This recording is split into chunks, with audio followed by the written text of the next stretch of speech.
Welcome to the show, everybody. Welcome to the show. Welcome to the house of fun, everybody. Now, welcome to the Lion's Den.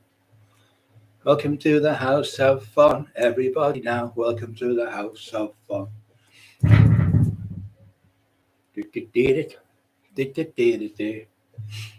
Oh, what's wrong with me? It's dust mites. I usually do the bed every 7 days. Every 7 days, I'm done it for about 10 days. So that's what my eyes are watering with, pouring water. Dust mites, I've had them since I was a kid. No allergies. So when I go near pollen, my eyes with flowers, when she used to wear sprays and that, she used to forget about them. I'd say, if you sprayed again with the perfume, I went, I forgot, and I'd be sneezing all night. Say, went to the pictures or something. Went out for the day, I'd be sneezing like mad in the car. So it's allergies. I'm allergic to flowers, dust mites, pollen, and the main worst thing is sap. The sap in the trees makes my eyes just pouring of water. So the other week, I did all the bed, all the curtains, even pull all my cupboards out, the drawers, then when you close it and go in them, they steam, and do all the curtains and that. We've only got one set of curtains upstairs. That's why you better wood floors, because if you've got asthma, so what happens, you get dust mites when you're kids. You get them off your skin, they live in your skin. Everyone's got them, but some people are allergic to them, so you sneeze off them, or they make your eyes water like mad. That's what I've got. So, but if you get them, you usually get them in your teens, when you're like 13, 14, 15, 16, something like that, early teens, and once you get them, you've got them for life. You're allergic for life. Then the next stage, you end up getting asthma. But some people get asthma before, which I had when I was born with it. So that's it. So the temperature, the red hot. We've got a normal steamer where you can do your bathroom, but we've got an industrial one. So the industrial one, blast it. You leave it on for about 40 minutes to heat up. It's red hot. And then you clean all the dog kennels and everything out with it. It's marvelous. It only takes about 20 minutes to do it. But then I leave it. But I take the pillows off, and I take the pillowcases off, and the sheets and the blankets and that, and wash them. But if you have a pillow, it says if you have your pillow, we change our pillows every 6 weeks. So if you have a pillow and you go to bed, after 6 months, the pillow, if you weigh it, it'll be a pound heavier, and every bit of it just might out your head, out your skin. But the tiny, if you have a look at them, they look like elephants, like monsters on Mars or something, like monsters. But everyone's got them in their house. But most people don't get the allergies. So that's why my eyes are red and pouring for the last few days. I then just rub them because they're just stinging like fuck. So I've realised it's that again. Progress. Well, welcome to the show. A little low, slow tonight. Everyone coming on. Sam early. 14 on. So you better get an industrial. You can get them. They're not dear. You pay about £100 for one, and you just go around and it's good to make your house is spotless then. But they live in the curtains and everything like that. They come in and off the animals. We've got like dandruff. Animals have got the same thing. It's called dander. So the dogs can have it. So Eli's been on the bed and he's all week with me. I think it's come off him because when you pat the dog, you can't see the dander. It's like dust. It goes on your hand and you'll scratch your face or whatever. Or you'll get some of the weed and you pass it under your face and your eyes and you start to get sneezing and stuff. It's not bad sneezing. 2 days ago it was bad. But today I opened the curtains and the windows up properly in the whole bedrooms. Let it all go through. So in the old days, what they used to do is nobody used to have, people used to have fleas in their house and all sorts of years ago. And what they used to do was, because it was freezing cold, they'd lift the mattresses up. They used to stand them near the beds and open the windows for like 6 hours or something, and that would just kill them all. But now, because we've got central heating, we've got more germs than enough because of the thrive in the germs. I was talking to a doctor, Dr. Showery, said make sure, because I had pneumonia before, he said make sure you leave the vent open on your window at the top, so you've got a bit of oxygen coming through. You need fresh air. He said on the daytime, wear like a pair of pajama top on, so like a thermal vest in it and a top. He said do that. He said then, but leave your windows open a little bit so you can breathe and you get more oxygen in your lungs, and he said it helps you breathe better, so it helps your body better. But you can't just be wrapped up red hot in the bed with hot, because it makes it worse. Because the bacteria, if you've got anything wrong with you, or germs built up with the heat. Paul Cresswell, welcome to the show, Monty 16 Valve, evening, mate. Brian, hope you're all good. Yeah, really good. Freedom. Freedom, hope you're okay too. Rich Tea Biscuit 78. Yeah. She getting your Gary Slater, BKB. Hugh Bryan, mate. Yeah, I'm okay, Gary.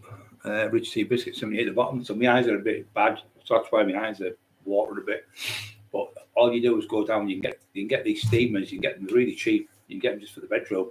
You steam all your bed. You just go down and read red hot. It's got to be not. It's got to be scalding hot. But don't put your hand on it. It'll burn your hand. Take your skin off your hand.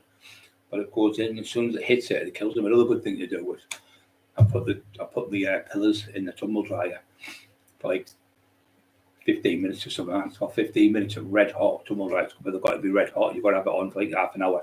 Put them in. I do that every 4 days or so, and it kills them. Because once you've got dust mites, you can kill them. They could just keep coming back because we've got dogs and stuff. But you can't see them. They're invisible. You can't see them. Well, it's the invisible things you can't see. It harms you, isn't it? But you get rid of them. As soon as you do that, you can tell they go in the bedroom in the night. As soon as I steam it, you can see it feels like the whole house has been sanitized, which it has. And you breathe like that, and your lungs just feel better. You can tell straight away within about 20 minutes of doing it, they're all gone. Obliterates them. Then your carpets as well, they can get. But not because you're dirty or anything. It's just one of them things you get. People are allergic to them. Some people aren't. If you're not allergic to them, you don't need to do nothing. But it's good to change or get a pillow where you can get a rubber pillow where you can put it in the wash. You know, like a one over the top of it, so that the dust mites don't go into it. Then, or you can get a sheet. You can get. Emma's got a sheet. It's like a rubber. So the dust mites don't keeps them down because they can't live in the rubber. They can only live in the cloth. They can't live on the stone floors, and they can't live on like marble floors, and they can't live on like wood floors. But they're a fucking nuisance for people who've got allergies. That's one of the main things for people who've been off work and sneezing at work. 24 on, only 5 pushing the like buttons. Last night show was amazing. 1,923 likes in.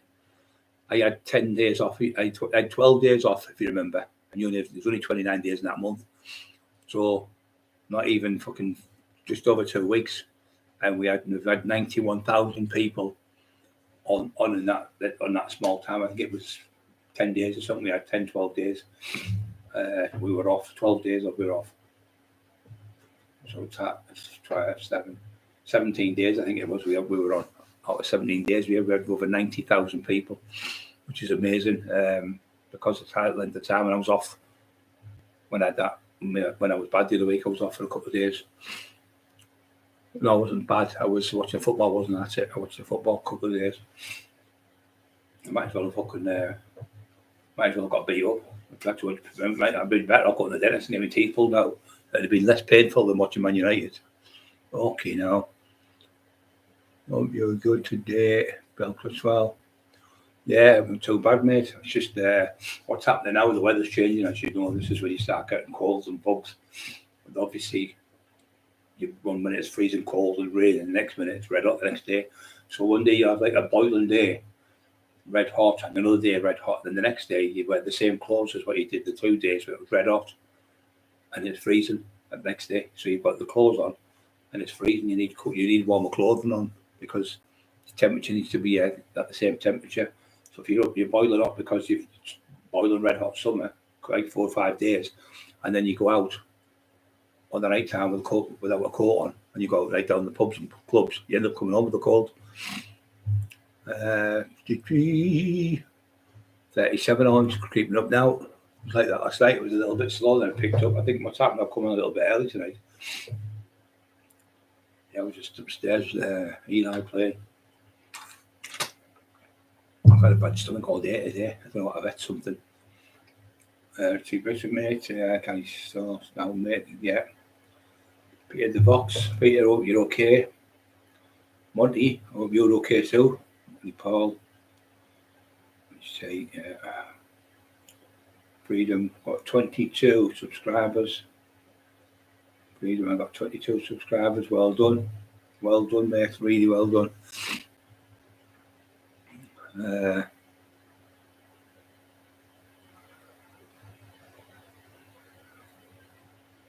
Peter DeVox, then phrase, I want to learn how to do lives like this. I would be grateful. I do live streams from London. That'd be good, mate.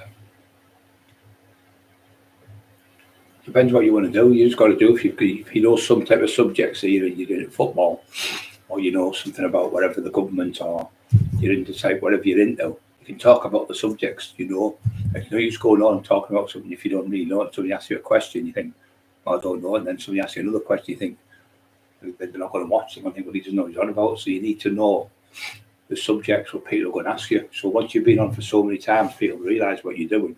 You're either getting people on, like say in the community, you're getting people on where you can help people in the community, you're getting people on where you want to know what they're doing in their lives, or you're going out and doing videos and wildlife videos. You can do all types of stuff. You've just got to get people to start watching it. Once you start watching it, then you get people to subscribe to the channel, and then you've got to get somebody to subscribe, and then you can go with your views, and you've got to get so many people. I think it's 44,000. I think watch time hours or something. I can't remember what it is now. It's hard work to do it. Once you get it, takes about 3 or 4 months to get there, because you've got to get so many views as well. I think it's 12,000. I think 12,000 subscribers. I'm sure it's 12,000. I think it's so many thousands and thousands of watch time you've got to get. That's the hardest part, getting the people to watch it. So somebody will come on, like say somebody might be on here, I've got 40 people on there, say, but he might be only, one of them might only be on like 1 second. So, and you only get paid something like £1 for something like 2,000 views, you get £1. I don't get paid because I don't get no views, because I've got enough. I hardly get any viewers. I've got viewers. I don't get paid a lot of money because I'm always controversial. I'm always talking about the government. I'm always, when they're trying to cover something up, I'll always tell the truth. So I get instead of getting a green light, which means you can get adverts on, and adverts about Tesco's and Asda and all that stuff. I'm very, very rare. I get them. I only get them when I talk about bodybuilding or training or stuff like that, or with Jesus. Or as soon as you start swearing and you say things, straight away they stop paying you. It's just a condom for YouTube not to pay you. You swear, you don't get paid if you swear. But why would you try and be somebody else than be yourself? So if you're not being yourself, you try and act. You're being an actor really, because you're trying to act somebody else, because you're not being yourself. And you're going to slip up if you're not being yourself. You can't keep acting at another person. But we all know one person's got about 25 multiple personality disorders. He's brilliant, but he's mentally deranged. But as soon as you say anything about the government or anything about viruses or anything about wars, anything, you get strikes off them. Strike you, I'll take you down. But the thing was, what makes me suspicious, that was me. That was the government. I'd say, let them fucking say what they want. If he's saying Frank Cockerill talking shit, let him talk shit, because it's not going to affect us. No one believes a word he says. It's not real.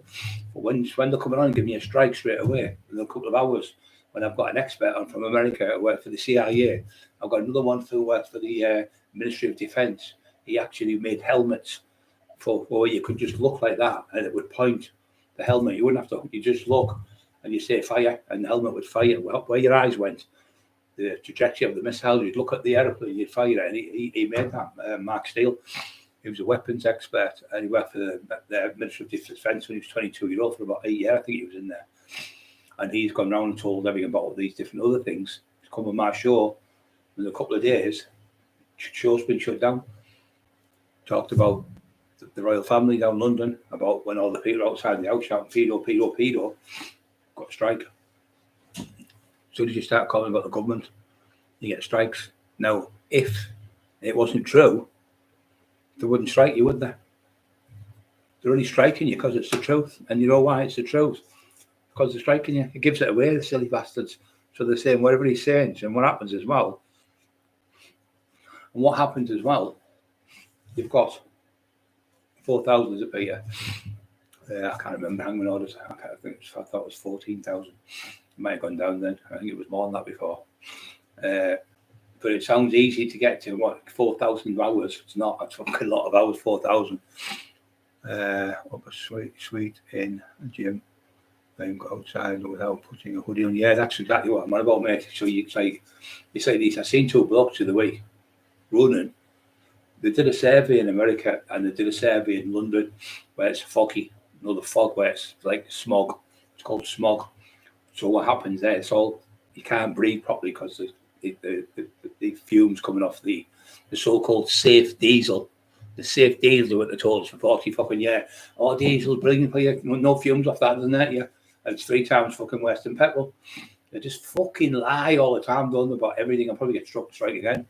So when you're running, right, you should always, what this found out is people who put like a mask on or put a scarf around their mouth when they're running in the fog, their chests were perfect. The ones who were running without the mask on, all of them had asthma and CPD and all sorts, and it was all through the smog. In London, mainly, like say, it was like, say, Hartlepool wouldn't be so bad because it's not a bad smoggy area, but or Stockton or something, or maybe Wolverhampton or somewhere, it's just all just countryside. But when you're in them places where there's millions and millions of cars driving, like in London, the smog builds up and it thickens in your chest, and you end up with fucking all types of chest problems. And I was talking to 2 lads in the gym, and they were running. So he went, you know what? He said, that sounds really interesting. Anyway, they came back when I just checked that out what you said a couple of days ago. He come back, they used to do marathons, and they had him coughing. I said, you know why you're coughing? He said, why? I said, I do marathon now, you know. Could tell by his build, could tell him how away, could tell marathon runners, they're all fucking like wire. I said, do you run on the night? Mainly. He went, yeah. I said, about 7 or 8 o'clock, between 5 and 8 o'clock. He went, yeah. I said, it's a smog. And I told him what I just told you anyway. He stopped doing it. Within about 2 months, he came back to the gym. He was only in with the sort of lad. Let me have red there. You see that one? Fucking all red with the fucking things, mates. Anyway, so about 2 months later, he come back to the lad. He said, I done what you told me. He started wearing a scarf around his face, tied on. And his dad does it as well with him. And another bloke was doing it, and they said, our chests feel marvellous. We've never had a chest infection for 2 months. Other times I would have days off and nights off. He said, struggling, really struggling, he said. And since you said that, what you've done, he said, honestly, God, he said, it's marvellous. Just showed you that somebody tell you a little tip. I said, well, might I give you another 10 years to live? Because lots of these people have been dying and they've been wondering why, and that's what it's been. The smog's fucking killing them off the fumes, off the petrol, and off the so-called safe diesel. The safe diesel, buy a diesel car, it's brilliant. They used to tell you years ago in the 1920s, 30s, smoke, menthol, fags, they're really good for your lungs. Take in that smoke, release it, and your lungs are all clear. Because they used to think in the old Victorian days, they used to have clear pipes and smoke on clear pipes because when the rats were about, the rats brought the plague from abroad, but the rats didn't actually have the plague. It was the fleas that were on the rats. So when they used to build houses very narrow like that. So instead of having them like wide, the houses were narrow. So because they were narrow, the roofs were like that, nearly touching each other. So all the rats would run across. So sailors used to have this mad thing that don't throw the rats in the river. Fuck that! Don't let the rats. The last thing from a sinking ship is a rat. So when the rats start running off a ship, people start worrying. So they would let them stay on the ship. Well, we're not going to sink. Look, all the rats are still on here. No, obviously we were fucking backward then, 400 years ago or so. So what happened? The rats were getting off the ships, and we used to shot buckets of shit out and piss and everything. It was just all on the floor, sewage, everything all over the place. The rats love all that stuff, so the rats were getting there. But so they used to climb up the buildings and run across the roofs to get to the pool shot out and stuff. Then the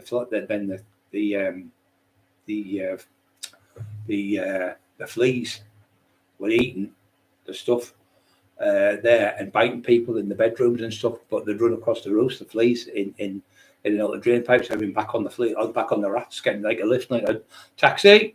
He's a big rat, jump on them, get to the taxi. And that's how the fucking plague come. But in 1666, there was a great fire in London. So then when they had that, and then the plagues come out, they used to smoke pipes thinking the smoke kills them, but it didn't. It was all bullshit. So you see them in pictures 4 years ago with clear pipes, smoking like 5-year-old, 6-year-old, 7-year-old kids, because they really thought, because the London fire wiped out the plague.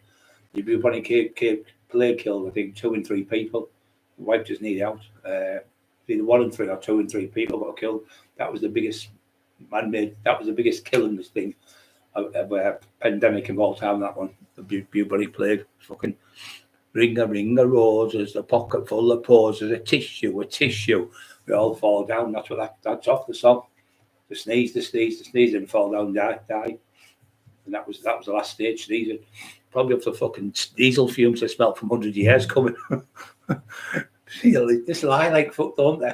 No, I never said that about the diesel. No, you fucking did. Some Donald Trump, yeah, Donald Trump's good. I like Donald Trump.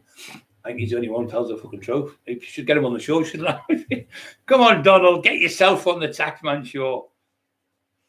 You get me, you go over there, he hates all them paedophile fuckers. He's always getting rid of loads of them. He's always blowing up these underground bunkers they've got where the pedos are taking kids and abusing them right into Mexico and places like that. He's gone in there and he's blown them all to fucking pieces. People don't know. Only like people in the know. I know like really top people over that way and people in America. I'm actually other people tell these things about what's going on. He said Trump's the only one who's trying to save us all. He said all the others are fucking horrible. He said he tells the truth. People don't like him because he tells the truth. I think he does tell the truth, but he's blowing loads and loads of stuff up. Apparently that's why they got shut down the Buckingham Palace. Apparently that all got underneath, right the way under. There was all tunnels, loads of them got blew up. They said, they've said, it's because a threat to the government of the Taliban, the poor country. They get blamed for everything, don't they? It was a Taliban. Well, that's the excuse to shut places down and move people on. Like, pulling you over because of the Taliban. What the fuck's doing me when you're on a pedal bike? Any excuse to pull you over, that's what it is. All they need is an excuse.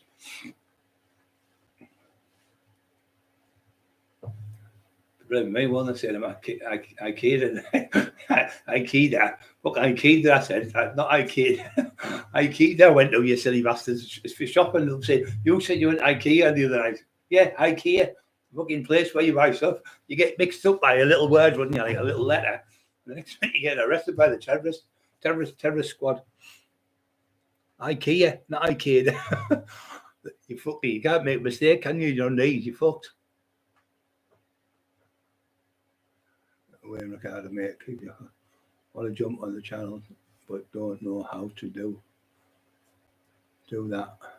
You just go on, you just go on the channel. If you sub to it, it doesn't cost any money, and we'll let you know when we're on. And we'll let you know because we send a message to all the people who subscribe. It doesn't cost a penny to subscribe. It's good for us because we can send to more people at one go. Tell everyone you're on. So if you want to come on anytime, you're welcome. Anyone's welcome on our channel, as long as you're always all the manners.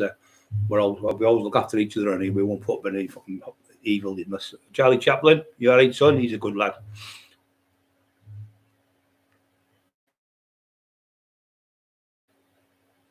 Yeah, you're right, mate. He does get shit done there, Charlie Chaplin. He's spot on, son. He's fucking knows. He's very, very intelligent. He's super, super intelligent, and he's not a fucking fool. And everything he was doing right, but they don't like it. They don't like someone like that who's just straight as fuck. He just tells you exactly what it is. You know, he's one of them. He just tells you the truth. I think he would have been better than the other fucking other ones. They're not our type of people. Where he is our type of people. He's like one of them people, not like fucking a multi-billionaire, but he's the type of person who gets stuck in on the road and start fucking digging, helping you. He's one of them, you can tell.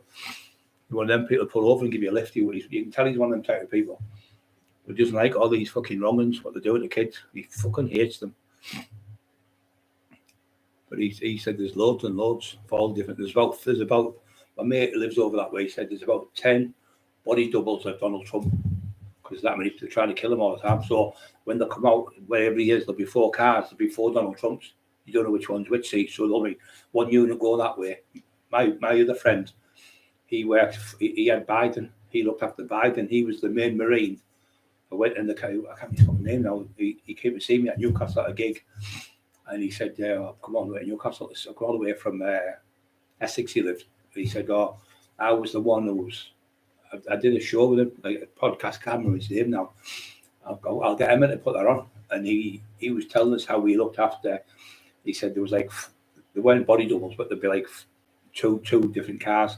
It's like a big Hummer he was in. And he would go that way, the Hummer, and the other one go that way, and the helicopter go that, and the helicopter go that way. So if there was any hits around, there'd be a chance 50-50 to get the wrong one. He was telling us how he looked after him. Really fucking dangerous lad, this kid. Talk to him, look at him, you just think, he can't fight. He fucking can. Lethal. You never judge a book by it. I've met people like Frankie Atherton, 10, 11 stone. All right, love. Talk like that was with St. Helens accent. Sounded gay. He wasn't gay, but it was just where he's from. But he had all that mannerism, you know. And I've seen him knock 20 stone blokes out with one fucking punch. Only he was the world champion, strawweight champion. He went to Madison Square Garden and won in Madison Square Garden. 17 fights here in America, and he won every fight from St. Helens. Lovely bloke. He was the ABA champion as a schoolboy, and he was he was a British champion as well. But if you look at him, you would think, no, he's just an old man. Fucking never judge a book, like I said. But yeah. So but Biden, he was telling us how he looked after him, and he was saying what happened, and some come to see us, and he stays. I can't remember his name now. Hemmer will know his name. Lovely lad, proper lad, been in the army for years and years, but that's his job. So he was looking after Biden there when he came into the country a few years ago, about 3 years ago, I think it was, and he had him driving him about. He was the commander. That was it. He was the commander in charge of him. That was it, commander. He was second in charge, I think he was. And his boss, it was them two. The boss had the other one, and he had the real one. He had fucking Biden in the back of the vehicle, and they were driving, and they'd do a decoy that way, and the other one go that way. Really interesting. You see the telly, you watch it. It really is exactly the same as on the telly how they go, the protocol and everything. But theirs is a lot more intense in the fucking. They would shoot you, right, in a heartbeat. If they thought, for 1 second, they thought you were a terrorist. They wouldn't say, put your hands up, they'd just blow your head off. And that's where it is in that lifestyle. That's the way it is, the way where they are. But the same thing is, they get blown up as well. They get killed as well. But they do a great job, and we're all in our bed sleeping. People are like, I can't remember his fucking name, I feel dead disrespectful now. I'll get it and put it on tomorrow for you. Emily will put it on for you. The loveliest lad you can ever meet. He's going to come and see us again. And I get 30 once we go down there, Essex and that, because he's got a unit of like lads where they look after doors and stuff. He does his own close protection security. He's got one of them. It's same as what you had in the old days, Brian, but it was not as vicious as it was in your days. He said it's all like, it's easier for us. It's all cameras and police. We're in with the police and that, so it's easier for us where you were obviously against the police. He said we work with them, but we get more. We work for them when we go to like boxing dues and things like that. So I said I could work with them cunts. I could work for them if it was like a little kid gone missing, or a woman being raped, or women being beaten up and raped. Or if it was like, say, a maniac fucking killer who's killing people now. There's no such thing as grassing someone like that. Anyone going around abusing people. There's no such thing as grassing a paedophile. There's no fucking such thing. There's no such thing as grassing someone going around murdering kids or women. There's no such thing. You know what you are if you don't do it? A fucking scumbag. You're a pure scumbag. Somebody going around murdering little kids. Somebody going around hurting people. Like robbing old men and old women, 70-odd-year-old. You know why they do it? Because they know they can get away with it. They know there's no comebacks. The 70-year-old, 80-year-old, they can't come. Tried 30, 40 years ago they wouldn't have done it because they're fucking cowards, them people. Anyone who goes up to old people and robs their houses, burgles old people's houses, snatches people's purses in the street, or street robberies, they're vermin. They're the vermin and the vermin. Imagine, my mum's like 78, 79. I wouldn't think for a second, even if the police had him in front of me and the cops had him in front, I'd go straight up to him and the blood fucking Floyd's head clean off in the street. I wouldn't give a fuck if I went to jail. If that happened to my mum or my dad was gone now. If that happened to my family, I wouldn't give a fuck about doing life in jail. I wouldn't give a shit. I would not give a shit. I'd be in there like a king. I am in every jail I've been in, so it wouldn't bother me. Anyone does that, some people's kids are out, my nieces or my sister or anything like that, I wouldn't think twice. I wouldn't give them a good eye, and I'd make sure they're gone for good. Never do it again, the bastards. Because these type of people do it, and they've probably done it 20, 30 times before they get caught. Like shoplifters who go, oh, it's the first time I've done it. It's not the first time you've done it, it's the first time you've been caught.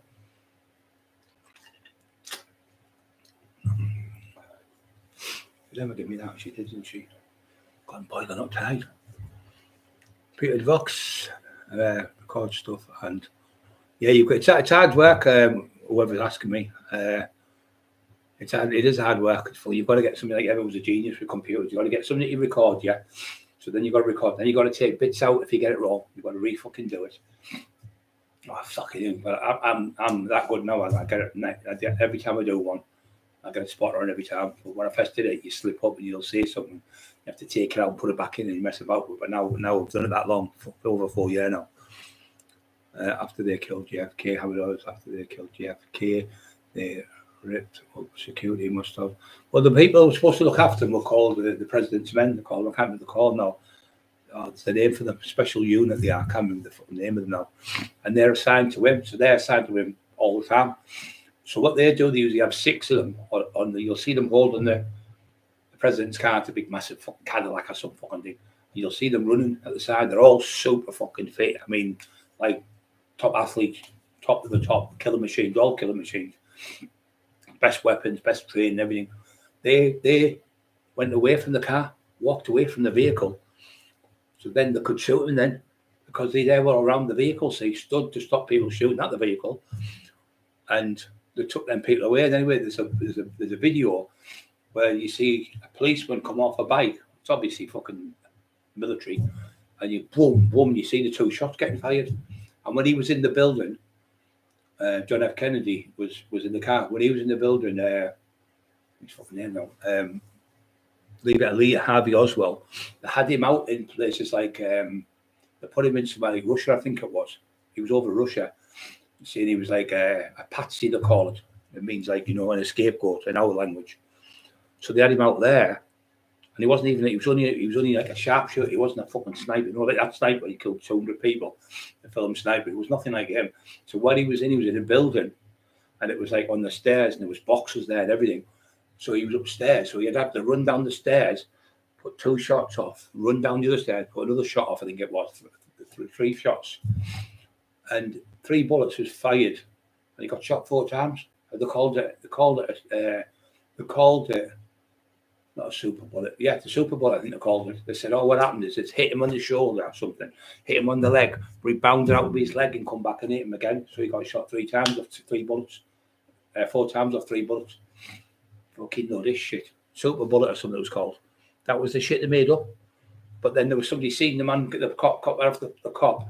The man wasn't a cop. But he was dressed as a cop in the motor, the black and white ones. Bang, bang, gun goes off. Somebody seen it, and a girl seen it, and somebody else seen it. They were all told to keep their mouth shut. Anyway, they went to court.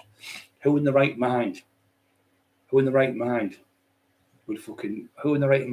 a million years would say, yeah, it was the government? You can't beat the government. They just come on, fucking give you something in the post where you touch it, like anthrax, and you're dead. So you can't beat the government. So then people were jury who thought, fuck this, I'm not going to class him guilty. I'm not finding him guilty. But that film JFK is marvelously watched. It's about 4 hours long. But the people, what the people supposed to look after him were about, 10 miles away, and they were in a building. And when he got shot, bang, bang, bang, they were in there going, hey, and cheering and drinking. But why would they be cheering and drinking in a place where they just found out the president of America has just been killed? Because they were all in on the fucking thing. They were all in on it. I've seen a documentary about the UFOs, and I've seen a documentary about him at the same time. And it said he was 10 days away from coming out with UFOs are real. They are real. Aliens live. They've been here. And he had a massive dossier. Sorry, my nose fucking one of these fucking things. He had a massive dossier like that, about that thick. If you have a look about John F. Kennedy was going to expose the American government that aliens exist, and he was going to stop the Vietnam War. You think about something like 3,000 helicopters were used in that Vietnam War. You imagine how much money was getting used, and also what they were doing when they had the Panthers were on. We were on about the week. What's he called? I'm at audits and Peter the Box. We were on about the other week. So the Panthers were a black group in them days, not pop group. A black group of lads who got together to say we're doing our own stuff because the white cops were beating up all the black people, they were fucking knocking the fuck out of them. So they decided. I don't know if it's in the fifth. It's in the I can't remember the name of that. What the fucking call it? The Fifth Amendment or something. Or the Fourth Amendment. The Fifth Amendment is when you say I have the right to say nothing. But they've got another one they're allowed to bear arms in the Second Amendment, I think it is, where they can bear arms. They're allowed to have arms, but they have to have licenses and stuff. So the Panthers were all black lads, but they were all really super intelligent. So what they were doing is they were fucking really taking over. So Jesse Owen put his hand up there, Black Power, and went, oh, this is going too far. This is fucking billions of people around the world, maybe 6 billion people at the time, seeing him put his hand up like that. And they went, we are going to have trouble with these. We're going to have to stop them. So that's when they started killing them. John F. Kennedy got killed. Sorry, John F. Kennedy. Martin Luther King got killed. John Kennedy got killed. They started wiping them out. So they were that good. They were all like military, like 20 with one lad, and they're all bodyguarding them. Well, he was the same. Martin Luther King, he went into a church. He went out somewhere, and next minute they come in, they all shot him. He was set up. He was definitely set up as well, Martin Luther King. But they were telling the truth when they were talking. I have a dream. They were telling the truth. I have a dream that black children and white children will play together in the future and will be friends and things like that, which is a wonderful thing, isn't it? And the thing is, his dream did come true. I have a dream that black people and white people will play together and kids will play together. Marvellous man, marvellous, intelligent, really, he was a doctor, a very clever man. But what they were doing, the government thought, oh, we can't beat these. When we beat these, we have to wipe them out. So they thought, what can we do to stop them? What can we do? We can't just kill him and shoot him because people are going to think it's some magic bullet. That was its son. I knew it was something bullet. So they said, well, what we'll do is, I know what we'll do. So all the black lads who were getting killed in Vietnam, and even white people, but mainly black lads, when they were sending them back to the black lads' areas, there was kilos of heroin in the stomach, 2 or 3 kilos, and that sewed up. There was that much. People couldn't be bothered looking through there. They wouldn't do because the body had been found dead over there. So the body would come home and go to a certain place to get it. So the CIA said, give it to them in Harlem and places like that. Let them fucking get addicted to this. And we'll see how far they go then. Within about 6 months, they all started falling to pieces because, as you know, once you start taking heroin, you start falling to pieces and people started shooting each other, paranoia, and people got on the drug and they wouldn't go to work and they weren't looking after each other like they used to. And that's how they stopped the Panthers. That's the truth. If you look at that, I will only tell the truth on it. I won't make any fucking shit up or lies. I tell the truth, but they don't like it. So they decided they were going to stop the war. Now, when the war's on, any war, the people who make money is the government, munitions families, doctors, pharmacists, all them. The money goes through the fucking roof. We are still paying the Americans millions and millions. I think it's £200 million a year we pay the Americans for all the work they did in the Second World War. They only came into the fucking country for the last 18 months or so. And we've been in it from 1941 was it, I think we were in, when they went into Poland and went to Churchill. The declaration of war, they were told to get out of Poland. They didn't get out, so we were at war with them. We were at war because of Poland wouldn't back down either. Yeah.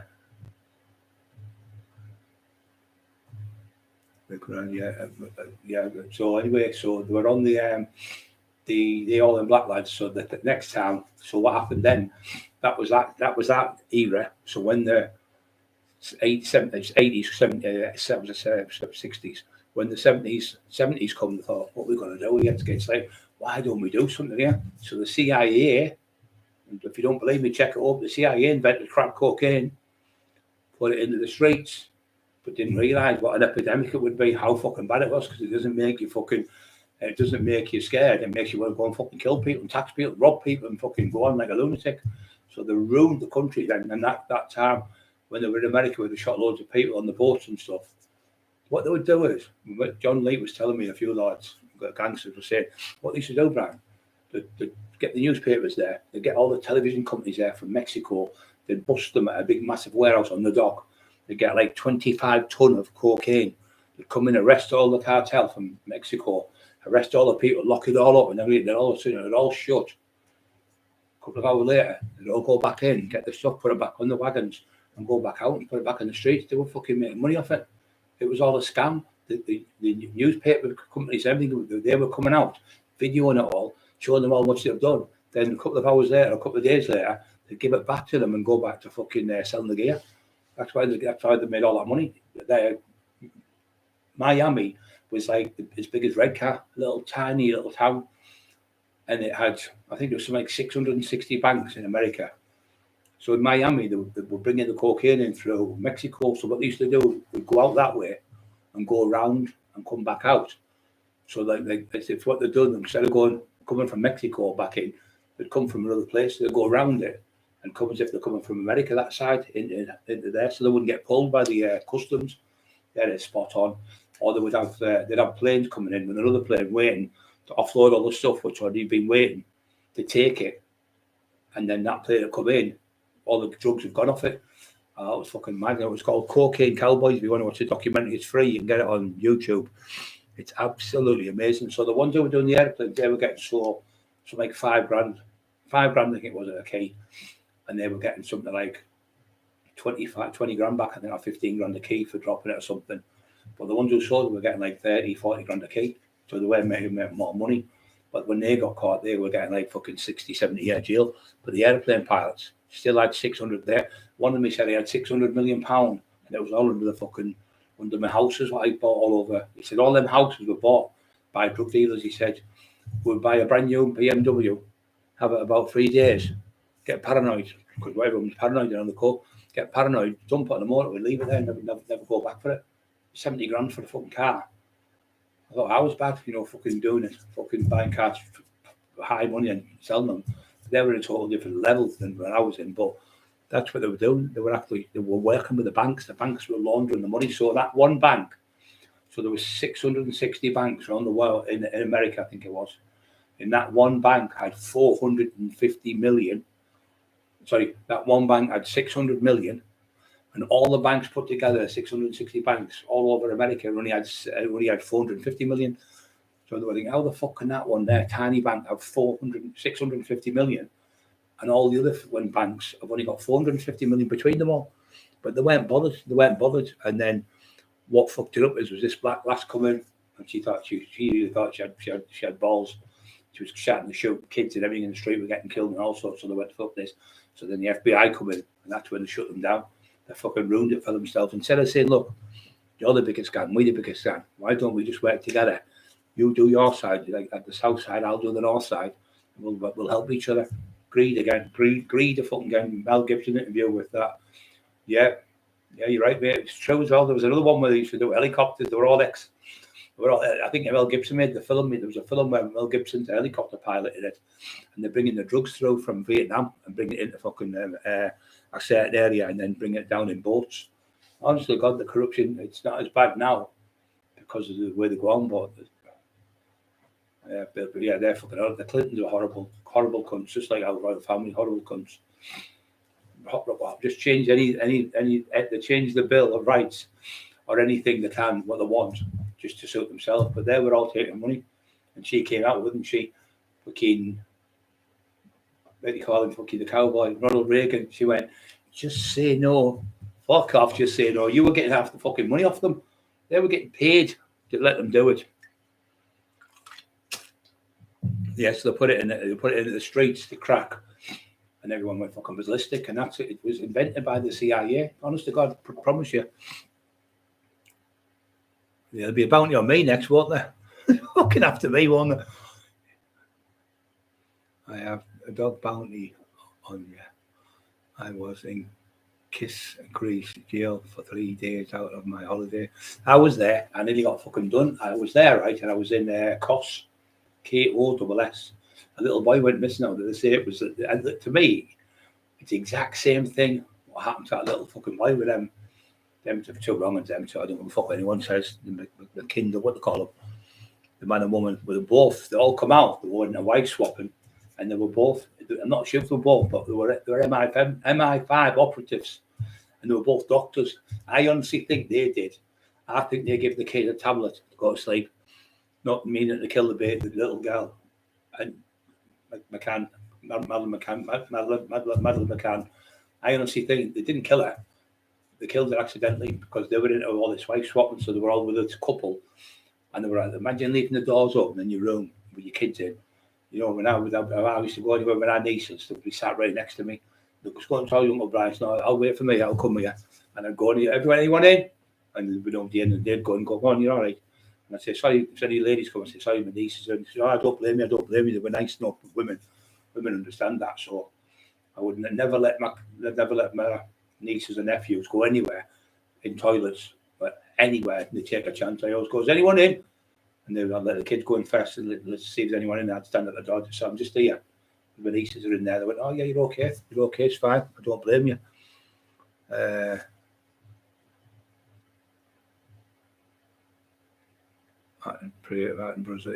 know, I fucking hell, mate. If he's wrong, and it's fucking, I'm never going to watch fucking anything again. All them Peter we thought were great, didn't they? Like fucking Rolf Harrison, fucking. Oh, I want to go on there, man. Can you get me on that show, that thingy show, man? I can't write. Oh, I'm glad I had dyslexia. Fucking glad I had dyslexia. I couldn't read and write. I was over the fucking moon. Fucking Jimmy Savile. I couldn't get on there. Why didn't you go on there? Because I couldn't read and write. I was over the fucking moon. Like, get in there. Fucking hell. Yeah. Dave will fix it for you and you and you. It gives me the creeps when I think about it now. I know a few people actually went on it and they sent a letter to him, but never got on the show. No, it's horrible. He had his hand up the girl's thing, address, while he was live on Top of the Pops. You can see how the zoom in, you can see his arm and everything. Oh, he's horrible. He says, how do you know I'm a paedophile? Only I know I'm a paedophile. Only nobody else can. I've never been convicted, so nobody can blame me of being a paedophile, but I know if I'm a paedophile. But you're just subliminally telling us you're a fucking nonce. You fucking dirty bastard. And when he was having sex with his own niece, and the woman, fucking shame on you. Fucking shame on you. She would let him come once a year in the summertime to stay for the weekend and have sex with his own niece. And he bought the 300 grand house for her. And when they put his grave and that thing, that should have been smashed up there. I can't believe that nobody's fucking smashed it to bits. No, these two where it says Jimmy Savile on it. Said, oh, we can't, once you've been knighted, you can't take it down. Oh, it would be with the royal family, wouldn't it? Would be fucking used, wouldn't it? But it'd be me, Tom, Dick, and Harry, would have been fucking called also. I went there, stayed there for about 10 days. I was on the run from the cops over an assault. I just taxed somebody 15 grand. Anyway, I stayed over there and I got them little moped things, fucking only put a $500 all over the island. And I was talking to a lad, I was massive at the time, and I was talking to a lad out there, and he was the 7th best javelin thrower in Greece. And he used to talk to me about training. He was a nice lad, half-caste lad, lovely lad. He was in the Olympics and all that type of stuff, yeah, for Greece. He was in the Olympics, so Donald McIntyre, he was a canoer, in the canoeing. You know, you go canoeing. He was one of them for Ireland. He never won, or I think he was about 12th or 15th, 16th or something. But to compete for your country's good, he was a tough bloke, McIntyre. After he compressed certain Hollywood elites in the early days, his career has rested in history.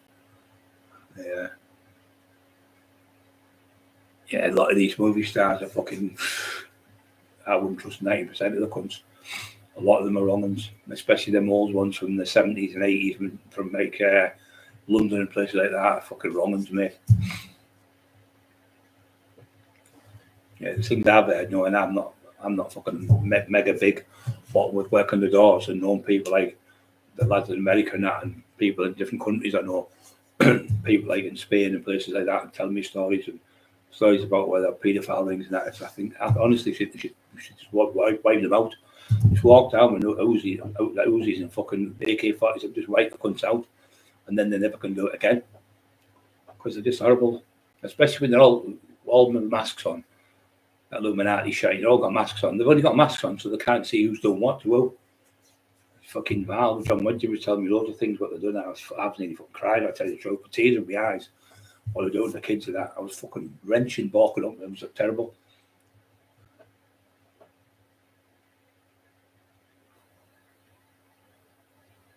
Yeah. They'll do everything. They'll go into places and they'll drop. Look at that. You try to tell me, come on now, you aren't fucking daft on it. You don't think that's why I've got you on here.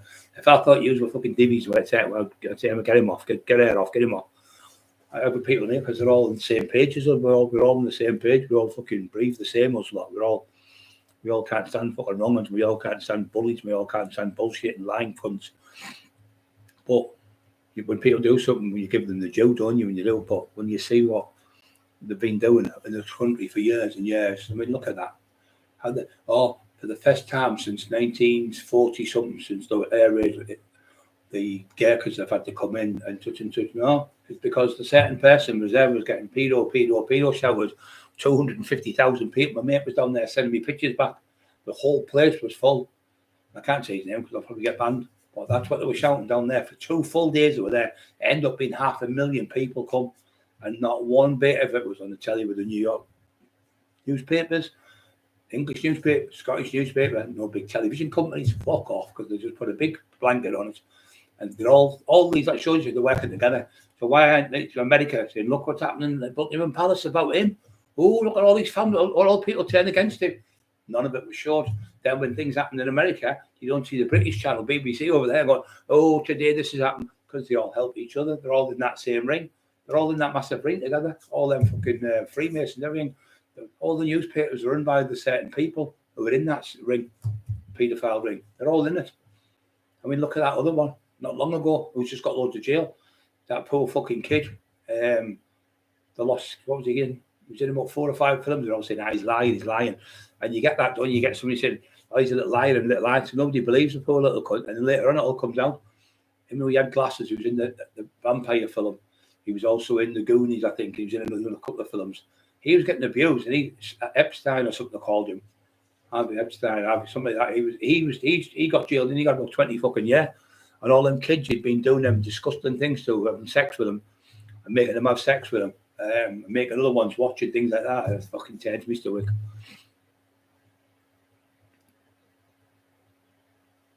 You should be that Madeleine McCann, that the mum and dad, they were definitely MI5 operatives. I don't know if both, but she was.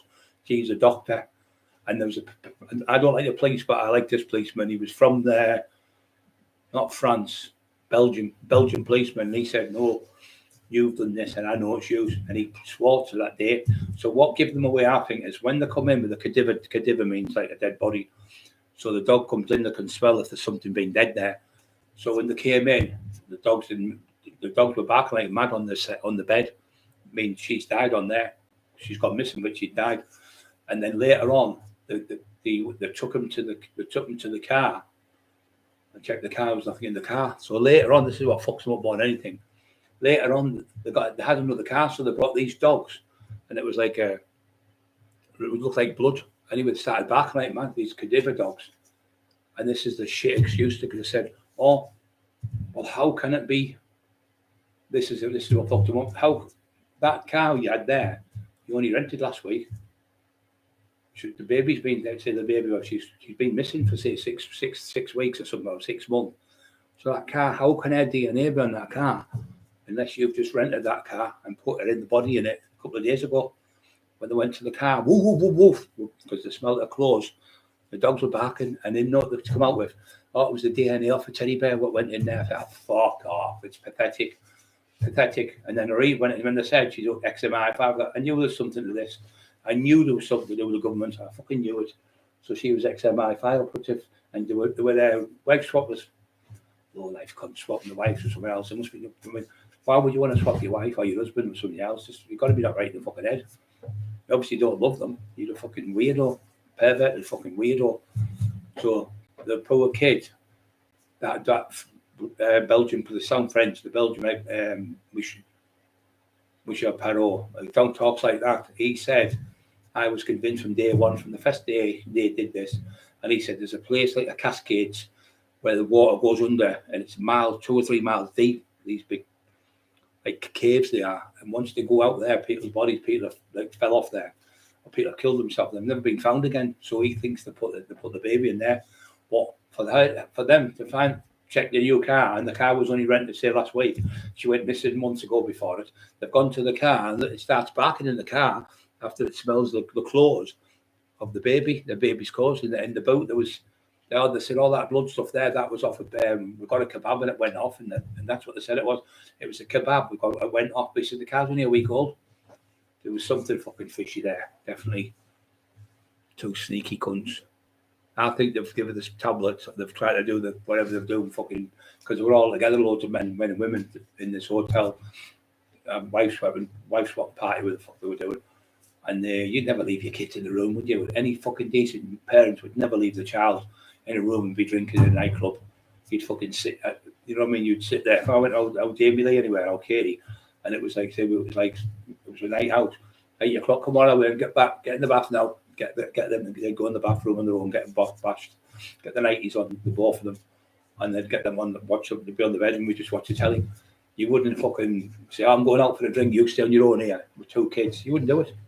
And then the little boy was there, that was another one. So the little girl's gone missing off the bed, and she's ran out of there and ran out the building and left the other kid, the little boy, on the bed on his own, while there's one already gone missing, a little girl. You wouldn't do that. You think, wait a minute, the other one could go missing in a minute. This was too much suspicious to me. And later on, I was right, all the fucking law, it's all come out now.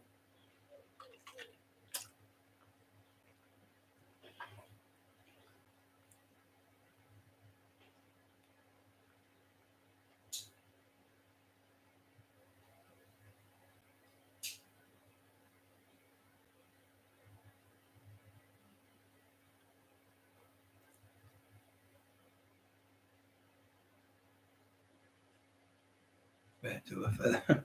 Yeah, birds of a feather. You're exactly right, mate.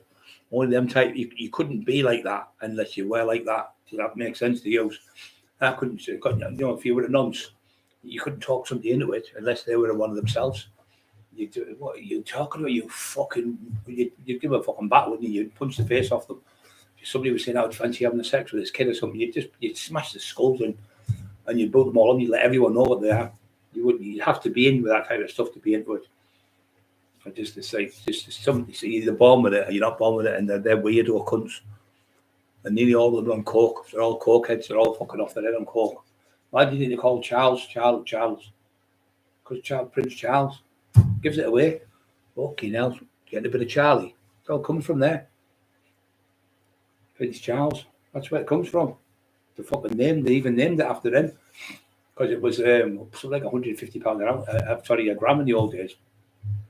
It used to be Colombian flake. We used to get it obviously from Colombia, but my mate used to do it, and he lives in Surrey Keys now. But he used to work with the cartel, and he used to work, and it was in Bolivia. He used to get it, and he got caught, and he got 4 years, I think it was. He got, and because he complained, they put him in a bread and water jail. You couldn't sit up, you couldn't stand up. You could sit down or stand up, and he half a loaf of bread a day, and like half a pint of water for a full week. He said it was fucking terrible.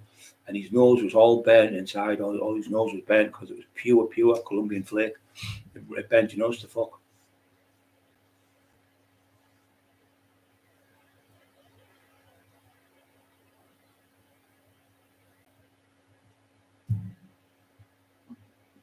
And if you've seen them all, no, they're all sat there with all this money and all that fucking loads of these actors. They're coming on with perfumes and everything. I go, how much more money want you, greedy bastard? You've got billions of pounds. There's kids starving in the desert. There's people dying of thirst in fucking Africa. There's kids out there fucking need operations that are only a couple £100 and they're sat there with like £3 billion in the bank. I've just made another $3 billion off a new film. I've just know if every one of them billionaires let me go around and tax the cunts, all of them, government should make a new legislation where the tax man, I'm the tax man here. Nobody's fucking taking my job. Right, what have you got? 5 billion, right? You don't need 5 billion. How are you going to spill 5? How are you going to spend that money? I tell you, we're going to spend it. We're going to help all these people that part of Africa get for water. It's £200 or something, £250 to make a well for people for water for the rest of their lives in their village. Wouldn't you rather spend the money on something like that than to spend it on shit? Obviously, when you watch it, it's £5.6 million, and it's this, fuck off, you divvy cunt. It's a fucking stupid watch. It tells you the time. And that is it. You're fucking idiots. Absolute shit. And they've got all that billions and billions and what these. I think he's got about 800 billion. That fucking is it 800 million or 800 billion? That Putin, hooligans are all, they were gangsters.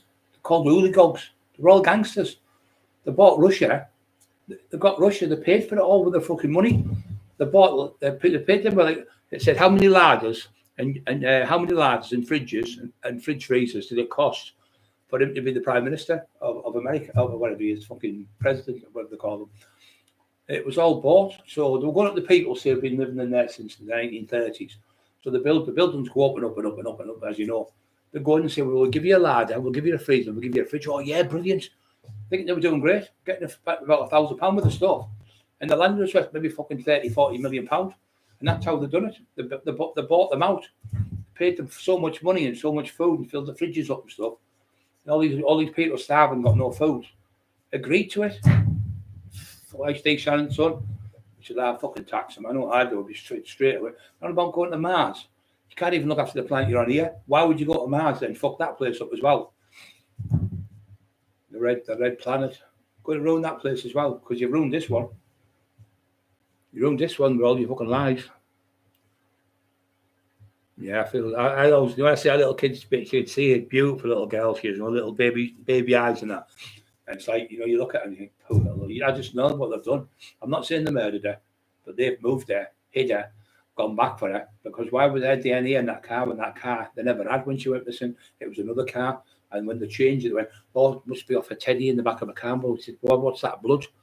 And everything in the car. This was the other car, the first one. And said, oh, it was a kebab we had. Why wouldn't you clean the kebab? The doctors would clean the car, wouldn't they? It would be, you do it, you clean it. So they never cleaned the car. They said, oh, the blood was off her.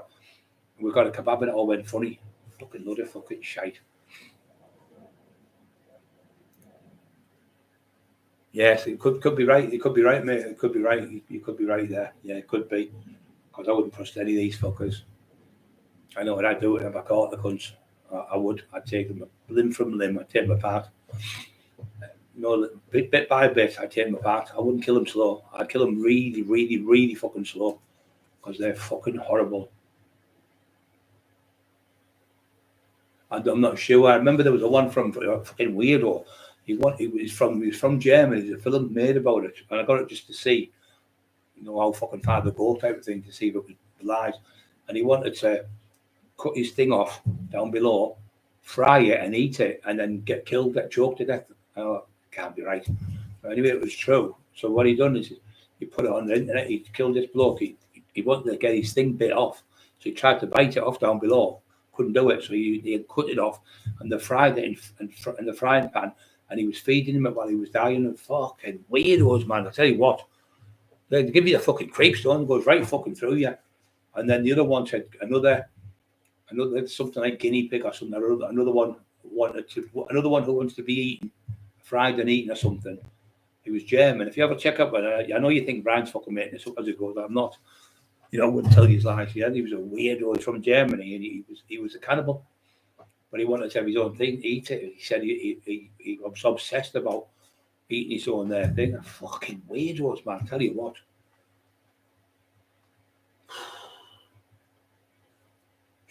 Yeah, you know what, Timmy B? He's fucking, you know what? There's not just this fucking hundreds, thousands of them, mate, especially in Mexico and places. And do you know where else is a really bad place for kidnappings? The worst in the world. Mexico's number one, and Italy's number two. They're the worst places for kidnappings.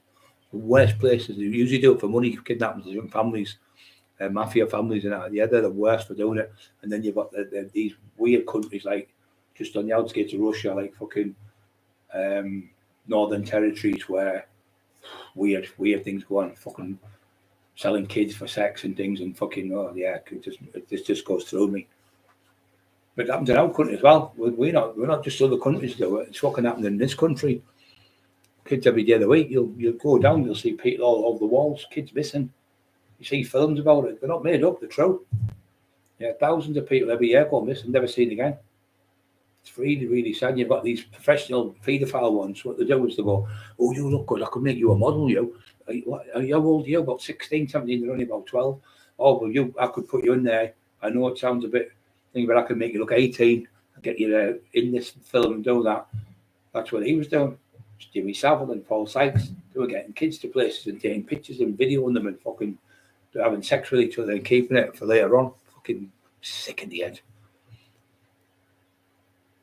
Yeah, beautiful little kid there. You can see she was a lovely little kid. But like I say, you go in, wouldn't you? You go, yeah, where's my fucking daughter? Where's my fucking? You'd be banging on the doors like a lunatic, screaming at every cunt, wouldn't you? Where's my daughter? Turning all the lights on the fucking hotel. On the mic, listen, where's my fucking daughter? I'd go berserk, me, for being in our relations. So he wasn't going berserk. She wasn't doing nothing. Just fucking calm as a cucumber. Fucking weirdos. Wife swapping parties. That's what I'm saying. If they're into that, If you're into all that stuff, they're only a step off that much, aren't they, and be at the next stage with their own kids.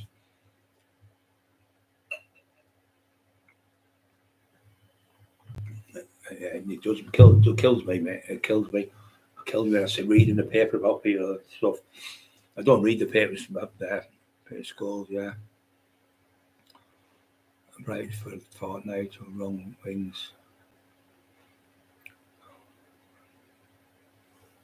Bang on, Brian. Yeah, you're right, mate. Fucking horrible. Children, they're little things that trust you, and you let them down like that. It's all weirdos. People look at that. Yeah, look at him. Can you remember him in Australia? That fucking weird Mickey was called, and there was a girl. It was a lass. I think it was a lad from England. I think, and a lass from England. I think they were from London or somewhere, and they went there hiking. Australia, loads of people go missing every year there. Anyway, they had him called him Mickey. And what he used to do, he'd see someone with a car, and what he'd do is he'd go over and he'd do something to the car, fuck the car up while they were getting, say, fish and chips, say we're getting in a restaurant, or they'd be in there at night. He'd go over and he'd fuck about with the fuel pipe. Hey, I want to help you. All right then, mate. I'd go, oh, it's a shotting chuck, mate. I can drive it to Sargent Fix, mate. I'll give you. Anyway, we drive so far, and then their car would cut out because he knew there was only so much fuel or whatever. So he'd break down. He'd say, "What it is, mate? I'll leave this here. I will tow it." So he'd start towing them back to where he was. Called him Mick in the middle of nowhere. Anyway, he said, "What he used to do," he says, "Do you want a cup of tea?" So he used to make them a cup of tea. But he used to get the rainwater. Nothing better than the old rainwater. But the rainwater was put there. It had some type of drug in it, so they'd have it and wake up tied up. So you had two girls and one lass, and he used to went, and you had this fucking laugh that goes through you. And he said, lolly on a stick, he used to call it. So he'd stab them in the lower back, twist the big boy knife, and then they were like that. They couldn't look like a lolly on a stick, couldn't move because they'd been paralysed with him. And he'd pin them up in their room, and you go up and cut legs off them, and cut their eyeballs out and stuff, and have sex with, rape them. And he had the young lad. The young lad went nutters, but he escaped. The young lad. He got back to him. You have to watch the film. It's called. I can't remember the name of it now. It's a name. It's a place where there's UFOs. Where he said, "Oh, the UFOs come here." But he's done it to about three different series of it. It's really, really good to watch. It's bad, but it's really good because it makes you think, "Fucking hell, I'm not trusting him." So it's one of them films that I think everyone should watch if you're going abroad or something, and it puts your brain thinking, "Well, wait a minute, what happened to them?" And you see them anyway. He's horrible. He's a horrible, evil, twisted man. But the young lad bites him back. It's really, really good, the film. It's 3 parts, it's it. And he's a fucking king, kills kangaroos. That was his job. But over there, they reckon in Australia, there's that many people go missing. It's fucking huge, Australia. I'm on about huge. I think there's only about 22 million people live there. And it's massive, the biggest place in the world per person. It's huge. You can go through. Some of them have got 5,000 mile long farms. 5,000 mile long farm. We've got to remember, from John O'Groats to Land's End, it's only 1,000 miles. The whole of Great Britain, from one end of Great Britain to the other, to England, from the top of Scotland, or right the way up to John O'Groats is right at the end where they go in the water, and all the way back down is only 1,000 miles. They've got farms that are 5,000 mile fucking long. You've got to takes you days to cross it. Driving over there for days. 5,000 mile long. Fucking hell. Peter Scully. I've not heard that. Peter Scully. No, I don't think so.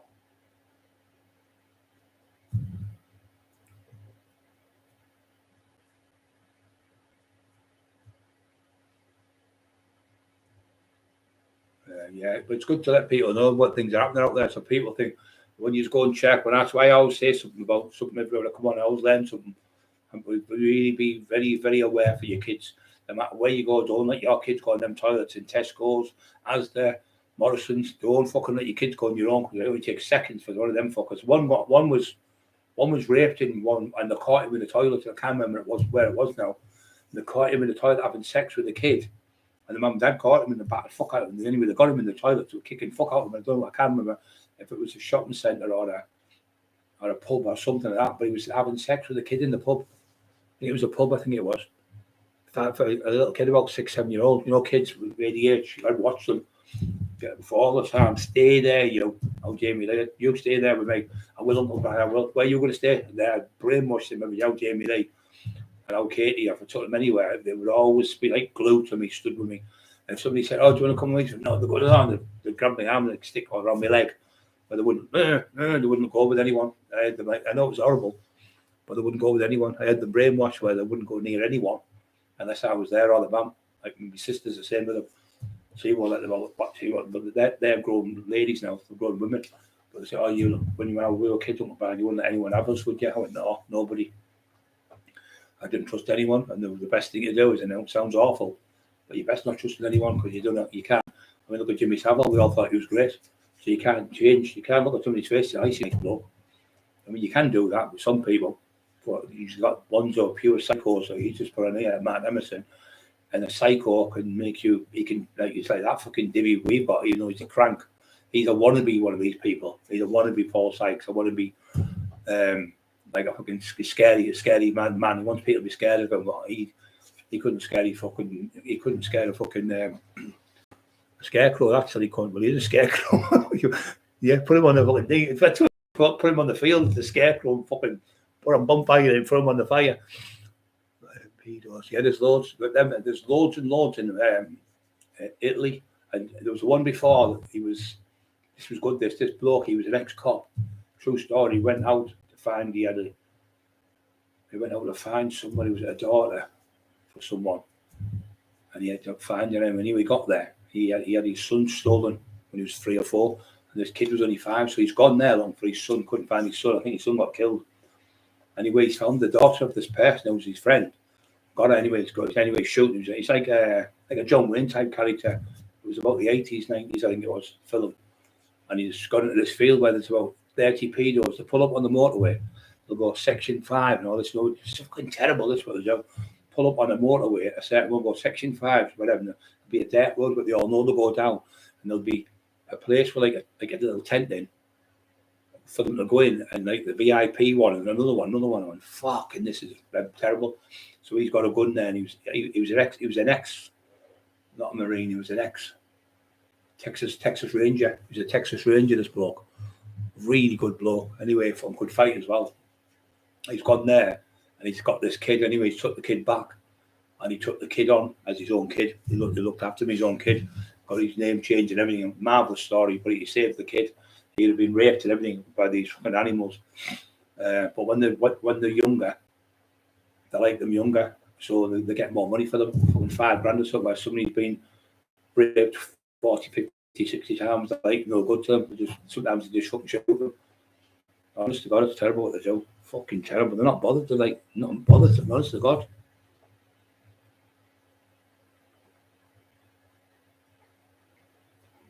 Yeah, you've got to be careful.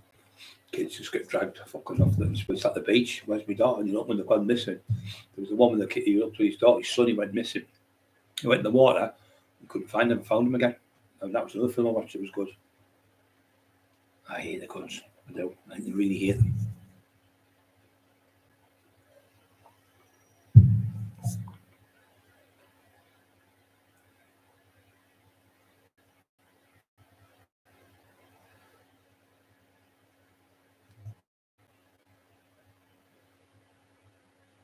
There's different ones with different tricks. Who said that one there?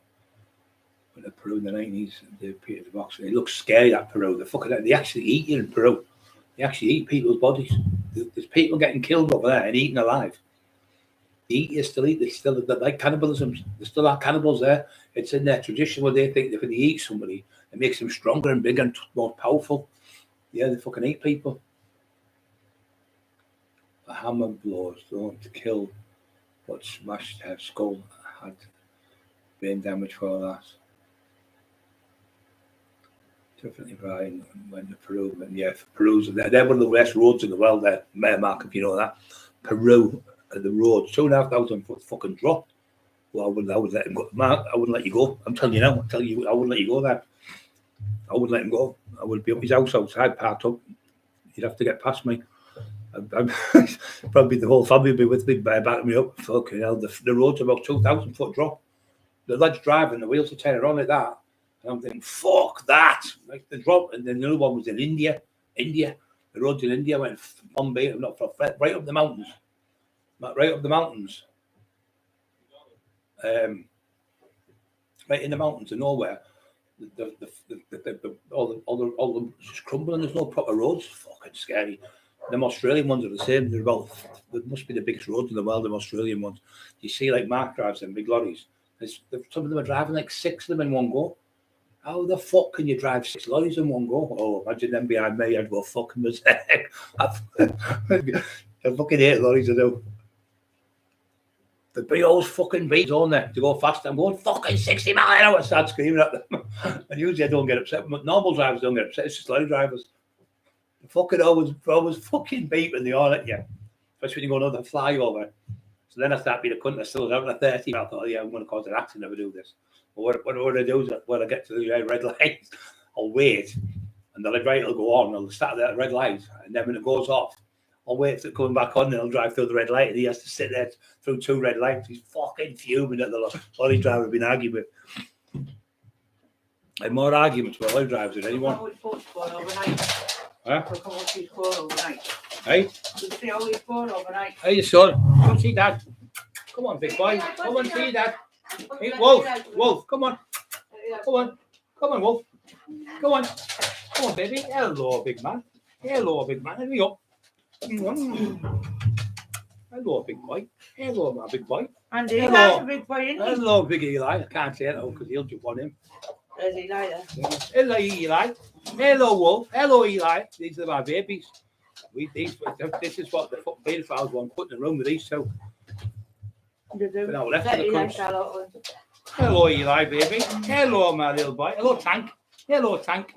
You've got him looking after Eli. Wolf, massive. He's grown about the last 2 days. He's grown about 2 inches. Oh my! He's going to be like. He's like a fucking donkey. We bought a donkey, I think, guys. Can you use that dog? He's about 25, 26 inches now. Fucking hell. Jagger. I'm watching performances with James Fox and Mick Jagger. Trippy film. And Mick Jagger is fucking trippy, isn't he? Great singer, like fucking marvellous. Mick Jagger, brilliant. Painted Black, that was a great song of his. That was about Vietnam. The Bad Moon on the Rise, that was a good film. They were good. Creedence Clearwater. Have you ever seen that song? It says, have you ever seen the rain? Have you ever seen the rain? That song there, it's not about the rain. It's about the fucking napalm bombs and the petrol coming out of them. That's the rain, because raining, like fight flames. So have you ever seen the rain? That song with Creedence Clearwater. If you listen to the words properly, it's about them dropping the napalm, because what they did is they used to put. They were the first ones who started to put sugar with napalm. Napalm is and then you can smell the sweetness. So the sugar, then what it does, it sticks to your skin. It's like when they do it in jails. Put red hot water or butter and water. He's been doing that, Paul Sykes' son, about 4 times. With a fucking bully. Sharp, I think they call him. Michael Sharp. He's been doing it about 10 times in different jails. Pretty Roman, just like his dad. So what they do, the napalm, it then sticks to the skin and just obliterates you. You're fucking gone.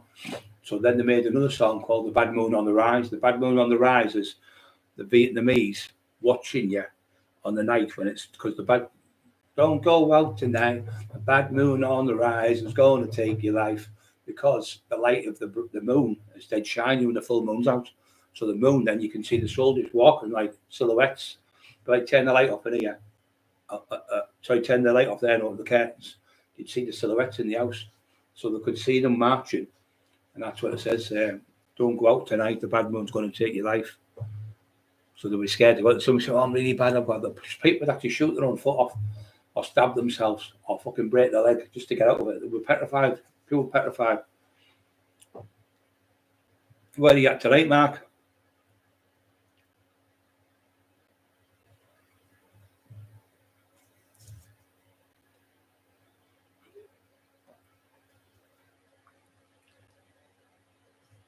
Blow the horn on the thing.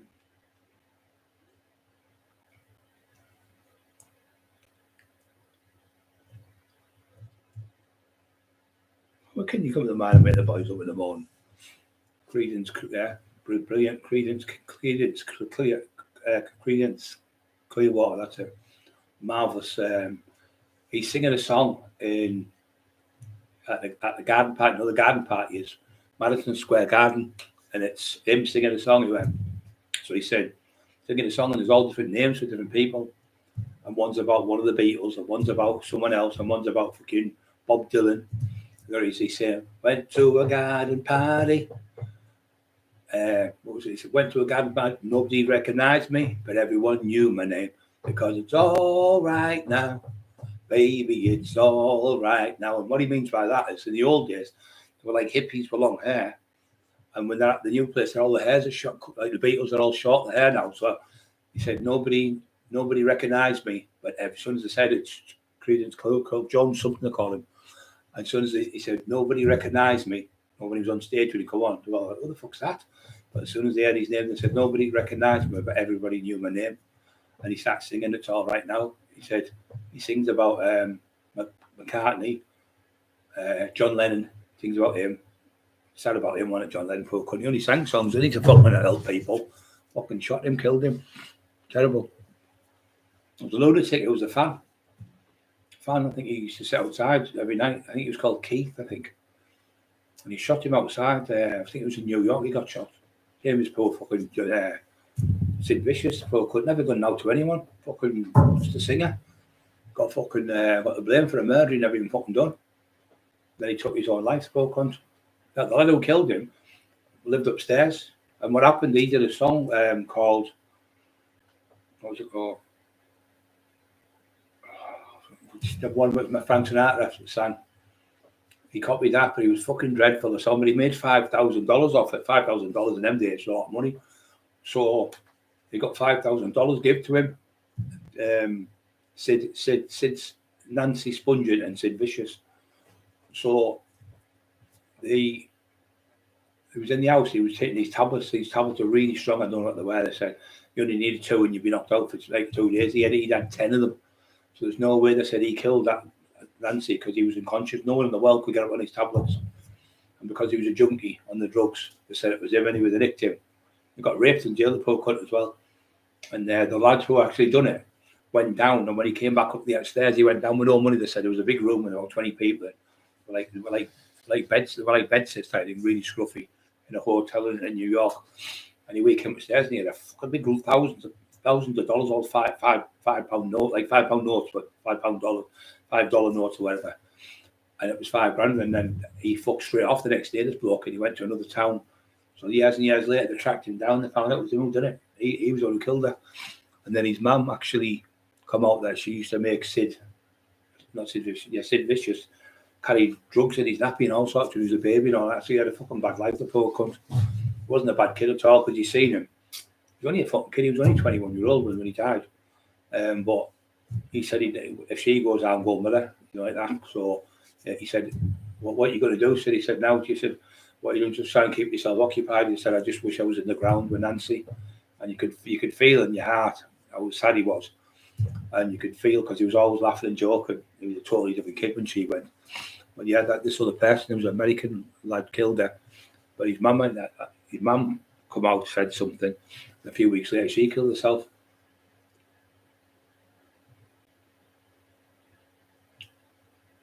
Yeah, he's in a place in Wales, and in the minor strikes, no one was getting fed. It was about 1991, 92, I think, maybe a little bit before. And he's in there. If you watch the documentary on him, it's worth watching. It's really good. You can see he's not a bad kid.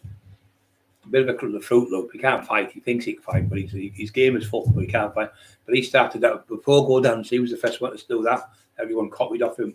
What was that song called? He sang. I can't think of a song now. Will come to me. Frank Sinatra sang the same. My Way. I did it my way. He sang that. So he got £5,000 off that. So he didn't eat or rob anyone or do anything because he had money. I took these tablets and he was unconscious on the bed, they said. And somebody else come and seen him on the bed and they seen the tablets he'd taken, 10 of them, because he sold them to him. He said he took the full lot and he was laid on the floor. Anyway, he woke up and seen her. She was on the floor and he just left her. I thought she's unconscious. and he went to get some stuff, come back, and the police arrested him for it. He got remanded, and he was found. They done him for the posted, and he got raped, like I say, in jail. Terrible. And then he was a good, really good looking kid as well. He wasn't an ugly kid. He was a good looking kid. So when they did the pop, when they went to do the stuff, she used to have that place in London. Not Johnny Rotten, the other one, Johnny Rotten. That said, oh, Johnny's coming. So he was called John Lyde, and he was called Sid, but his name was John, his real name. So they said, oh, we'll send John down. So John Lydon went in, was Johnny Rotten, started singing a song. They went, oh yeah, he's all right. But the other one had already been, and they'd already said yes to him, and they got it mixed up. They got their own fucking singer. He went, that's not the one I sent, the one with the ginger hair. It was him. He said, we don't want him. He's no good, but obviously he was good. But he wasn't good looking, not being disrespect to him, but he wasn't a good looking lad. Where Sid was, he was dead thin. He looked the part as a rock star, and he needed like a picture boy on there. So as soon as Sid started going in, the more lasses coming, more women come, because they all fancied him. He was like, years ago, you used to get a poster in Woolworths, about 99 pence, I think, where you get all Don Madonna and all them type of people. No, before Madonna. No. Yeah, before Madonna, yeah, you get people like, top singers in the day type of thing. And you go through the posters like that, looking at them, footballers on there and stuff like that. So he was like, the band went massive when he went in, and he started doing that pogo dance. He started getting in a fight. He was getting in the papers and stuff. So that no one uses. They went on a TV show. They went bum, and he said, "You dirty old man," and calling the bloke names. You remember the show? And they swore on there the first time. Somebody had sworn on the BBC. So it made them massive. So instead of it being like, oh, they'll never get on again, they were fucking massive. The biggest band. They became the biggest band in the whole of Great Britain with that show when they went on. Dead rude to the bloke. The bloke was a fucking weirdo. I know the bloke. I can't remember his name now. See a swear where he went, bum or something. He went, oh, you dead? She's in the air off there. She was really bonny and she was a good singer. The little one, what's she called? She was in it. She's only little. Can't remember her fucking name. She was good singer. She's in there with him. No, she knocks out. I tell you who else she's not around with was in the midnight hour. More and more. He was friends with him, and he also had a fight with Paul Weller, who was in the Jam, and Paul Weller battered him, knocked fuck out of him, because Sid thought he could fight, but he couldn't. Creedence Clearwater, the best. Yeah, they were brilliant, Peter. Peter, I didn't think you were like them, mate. I thought you'd be too young for them, son. Fucking, I tell you, copies off them. That other band with the things, what was that other band? They're identical to them. They came out about 25 years ago. And I thought they're copied off Creedence Clearwater. Them, you know, one about don't you? They're a marvelous top band, the American band, and got number one. Something Fire. They're out. The song was like Fire, something Fire. I can't remember the name, but now there was three lads. They all looked the same as them. And I said, "Oh, Jamie," I said, "You know, Creedence Clearwater." I said, "Have a look at these right now." I'd seen them on the Saturday morning show. I said, "These are going to be massive." These, and it was the exact same. He said, "Don't look like Creedence Clearwater." I said, "I've just said that, Bobby." He said, "Yeah, they're fucking double." He said, "They're copied." Yeah, they're number one. This life is on fire. Sex is on fire, that's it. Them ones who sings it. This sex is on fire. Them, they can sing, I can't. Box Americans. I can't remember what it's called now. Yeah, so, and then what he done, he did a few things where he's on a motorbike singing. He was really good, you know, when he put his mind to it. Sid Vicious, he was really good. And he could have been an actor and everything. He was really talented, but he couldn't play the guitar for all. He couldn't play with the other two. Were best friends. So the littlest one, the blonde one, I think he was, the drummer, his mate, the other one was a guitarist. He went to jail. He got in trouble in Boston. So he used to go. You should watch this over the weekend. It's really good. He's about the Sex Pistols. And the young one, we used to throw sandwiches over there when he was in Boston to him and go and never, ever fell out with each other. And they used to, because the tall one with the guitar, he could fucking fight. He could have a real fight him. And they used to go and see him when he was in Boston for about 2 years. And when he got out, he was waiting for him outside. Got him in the car and went home with him. Yeah, really good. Going straight past my way. I'm an audience.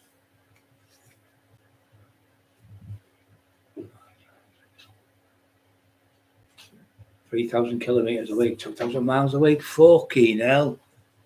Fuck that. Getting in the book wagon with you. You can fuck that. But saying that is, but I was doing the gear. I'd probably do that a week, Mark, to tell you the truth. In the Cosworth, doing a fucking 170 mile an hour. fucking loopy I was. Like a fucking lunatic. Yeah, probably doing the same. I was out all day, get up in the morning about 8 o'clock and be out doing bits and bobs. Get out in between all the big fucking horrible lorries and big buses. The coppers won't pull you over on the motorway then because it's too much detrimental. Because if they pull you over, like Mark's lorries and that, 3 or 4 of them, no one can get past. So then you end up with massive traffic jams. So they won't do it. Same as when if you're going to drop good gear off, it's always late on tea time. Traffic, 4 or 5 o'clock, you never get stopped. They'll never pull a car over to search for drugs. In a million fucking years, when there's fucking 3,000 cars on the road or something, they'll never do it. Billy Idol, that was another one. Yeah, he was good. Billy Idol, he had a fight with him as well. Billy Idol. But what was the other one called? She was Bonnie Lovin. She was a singer. She was top singer. I can't remember her name. She's with them. She sat with him. Billy Idol. I love Billy Idol's songs. Absolutely mint singer he is. Like when I used to work on, there was a lass, she used to be a dancer in the club, and there was 2 young lasses dancing, about 18-year-olds, and there was a young lad, he was a dancer, and he used to do that. She dressed up in a wedding dress, dancing to the wedding one, white wedding, let's start again. We used to all dance to it, all the lads on the door, and then they used to have another one, three main ones, brilliant there singing it, fucking brilliant. I can't think of her name. It's doing me head in. Someone knows her name. It's only little. Done loads of top songs. Susie and the Banshees, that's her name. Susie and the Banshees. Absolutely marvellous singer. And she was brilliant, wasn't she? Roxette. She was brilliant. But she died not long ago, you know. She died. And the other one died, and all those other top singer. She was absolutely amazing, brilliant singer. She died, another one overdosed on drugs. Sad, isn't it, when you see them go, you think, oh, I can't believe she's just died. When I look up on people, I'll go Wikipedia to see what she's doing now. And you'll see, oh, she died, like, say, 3 months ago. You have tears in your eyes when you think, oh, I used to watch her all the time. And we used to have that in the car or something. I get upset with things, mate. Dead easy, I'm dead soft, mate. You know, when you see someone you really like, or like, even actors and that, you think, oh, he was always a nice man, him.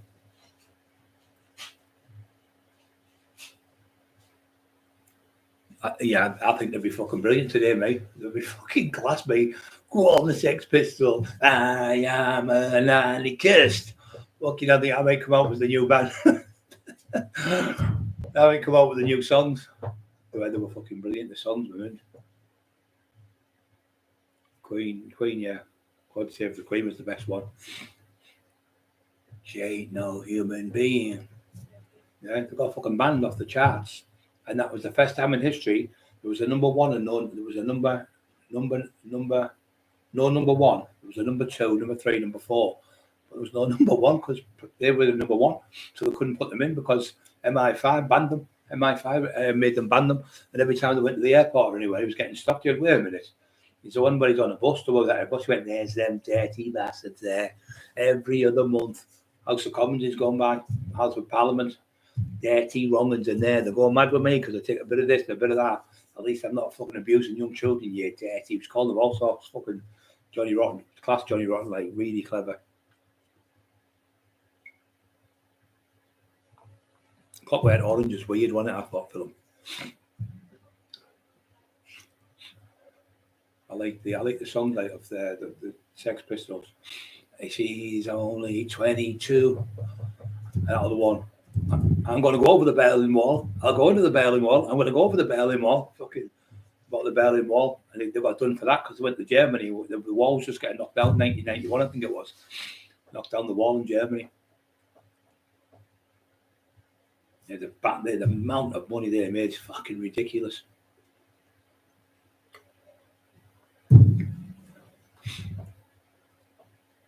Yeah, Sid Vicious was only 21 when he died.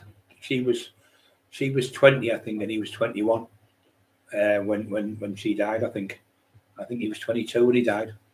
He just said, "I just want to be under." He said, "What are you going to do?" He said, "I just want to be under the ground, under the dirt." under the ground or under the dirt with Nancy. Yeah, Sid and Nancy, that song thing, isn't it? Mo off EastEnders, his sister plays the part. His brother, I can't remember his name now. Great actor, he was in Vampire as well.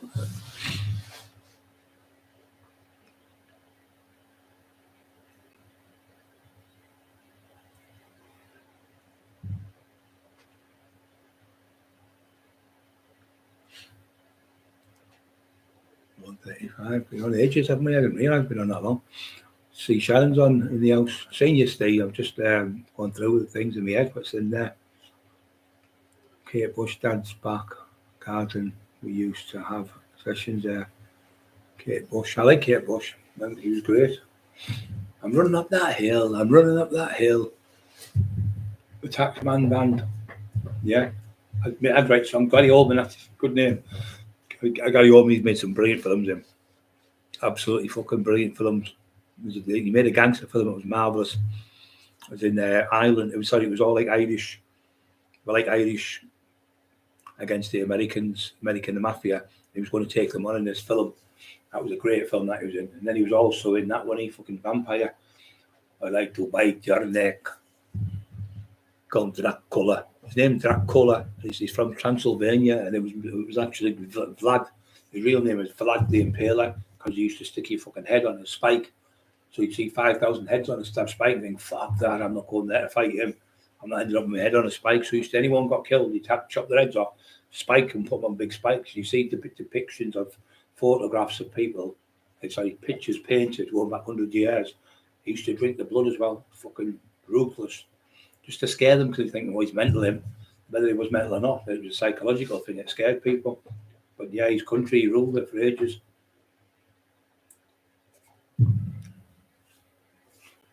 Vlad the Impaler. He was only skinny. He was only a little skinny bloke. There's a room that he jumped. His missus, she fell off the top of the mountain. It was like they lived in a mountain with a big castle. And she went on the top, and a message was sent to her saying that Vlad had been killed. So she went, I can't live without him. She just fell off the mountain and he died. And that's when he drank the blood. When he went and he killed 2 priests, I think, at the time. And he denounced Jesus and God and said, fuck you. And then he just went out like a lunatic, killing everyone.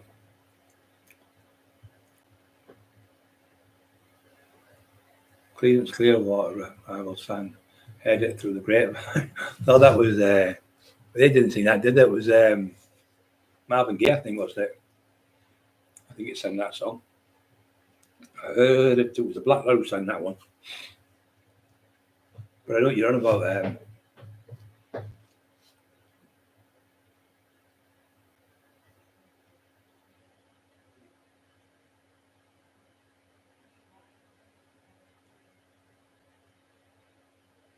Yeah, the other one.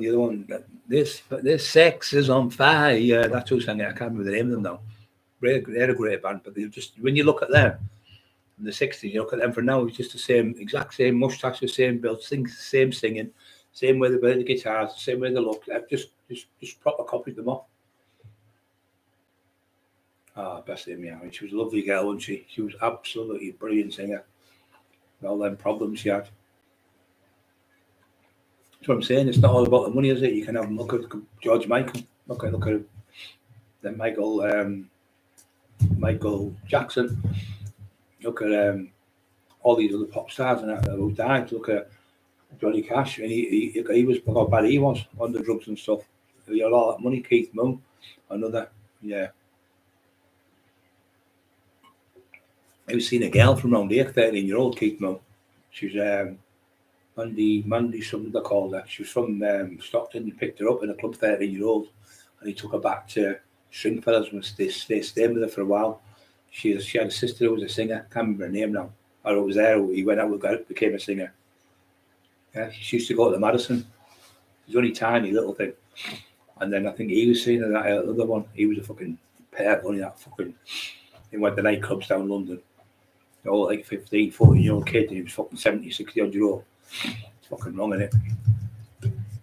Fucking string fella. He asked me to go to his club. He asked me to go down on a night with all these other lads who were going to go. It was a night where my mate was the double of John, what's his called? John, can't think his fucking second name now. Can't think his second name. Anyway, he was the double of Sean Connery. He had his same type of hair, Paul dead. Same build, moustache, smoked, played golf, did everything. So he said, how can I go in for the part? And he was from the same city and everything, the city as him. So me and John used to work the dog. John was about 42 then. I was only about 19, I think. Anyway, later on, about 20 years later, he said, oh, fancy going to London? He said, what it is, he said, there was a lad dressed like, there was one like Boy George. There was one like, what's he called? Humphrey Bogart. Identical. They had the face done plastic surgery, this bloke. And there was a one like, there was Lennox Lewis going as himself. But they wanted me to go as like down there with John, because John was like Sean Connery. So they had if you put it on, you'll probably see it on the morning show. He's on there. And he's on a set of skis, but he's on the skis, but it looks like him. He's on the skis doing the bit for him, Sean Connery. So instead of Sean Connery going up a mountain doing it, they bring people in. So that's what John used to do. He'd never do stunts. He'd just do bits where he'd get out of cars and things where, you know, maybe cross the road or something and things like that, and the video him. So he used to get good money for it. But he wanted me to go, and I ended up going on the fucking drugs, and I never went. But he was there, and he said, Lennox Lewis come, he had 6 fucking big, massive doormen like your size walking around with him. He said he was a monstrous. He said he talked to me. What a lovely man he was. He said, Lennox Lewis, what a nice man. One of them things you regret. You think, oh, he should never fucking went on the gear. You know me, I always tell the fucking truth.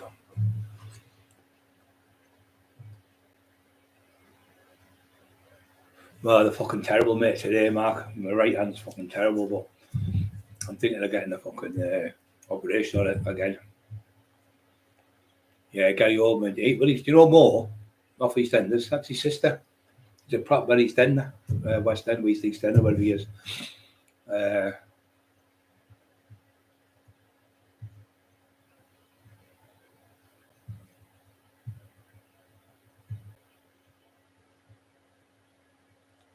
Yeah, he's what solicitors had it for before 90 taken 247 3 bail at 150 MPH dash board rattling the tune to death.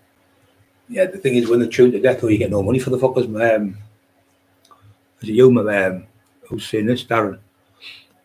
Was it Mark? Yeah. What happens if when you go in that, know them people? I've been there loads of times. I've actually been in it. I walked in a couple of times before it became famous. Matthewson's. And Mark Cousins was in there. I wasn't there. I watched it on telly. It went for 100. I got mine for 12 grand. Me and Bam Bam. I think it was 12 grand. We got that one for 6.5 on another one. But this one was like, it was fucking, only had about 12,000 miles on it. It was a J Reg. I got it off him for 12 grand, I think it was. Yeah, 12 grand. But he had about 2 grand with the bits in the back. It hadn't been chipped. And these fucking little fucking scumbag. Anyway, I found out where I lived in Newcastle. I've gone round. And I had about two cars of lads blocking the street off. And anyway, went to the door. The mum come out. And the sister come out. I said, where's my car? Cosworth. She said, I know they've stolen it. So she said, but I can't do nothing. She said, they both got jail. 2 days ago, they got 5 years each in barely jail. I couldn't fuck it. The council said the woman had fuck all. So I just said, look, forget about it. Anyway, I left it. I got hold of them later on, and when I got them in a rave, well, they were pathetic, I thought. And there was a lot of money in what they'd done, this, that, and the other. I thought, fuck it. It's one of them things. Win some, lose some. I couldn't hit them very fucking like that. 10 stone each. I thought, you can't hit them, you fucking kill them.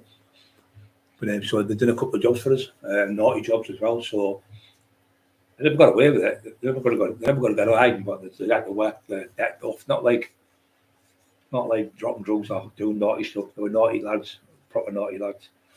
They were only kids, about 20-year-olds.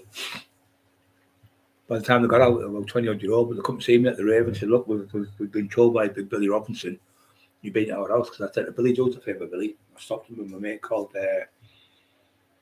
he lives near where the big cranes are in Newcastle, where they picked it on the docks. I can't remember what to call it now. He lived there. A really, really, really rich lad, this lad. And Billy said, there's Big Billy. I went, are you Billy? All right. He went, what's the matter, Big Brad? I said, fucking little scumbags have had my car. He said, it'll be them in there. He said, I said, you know what?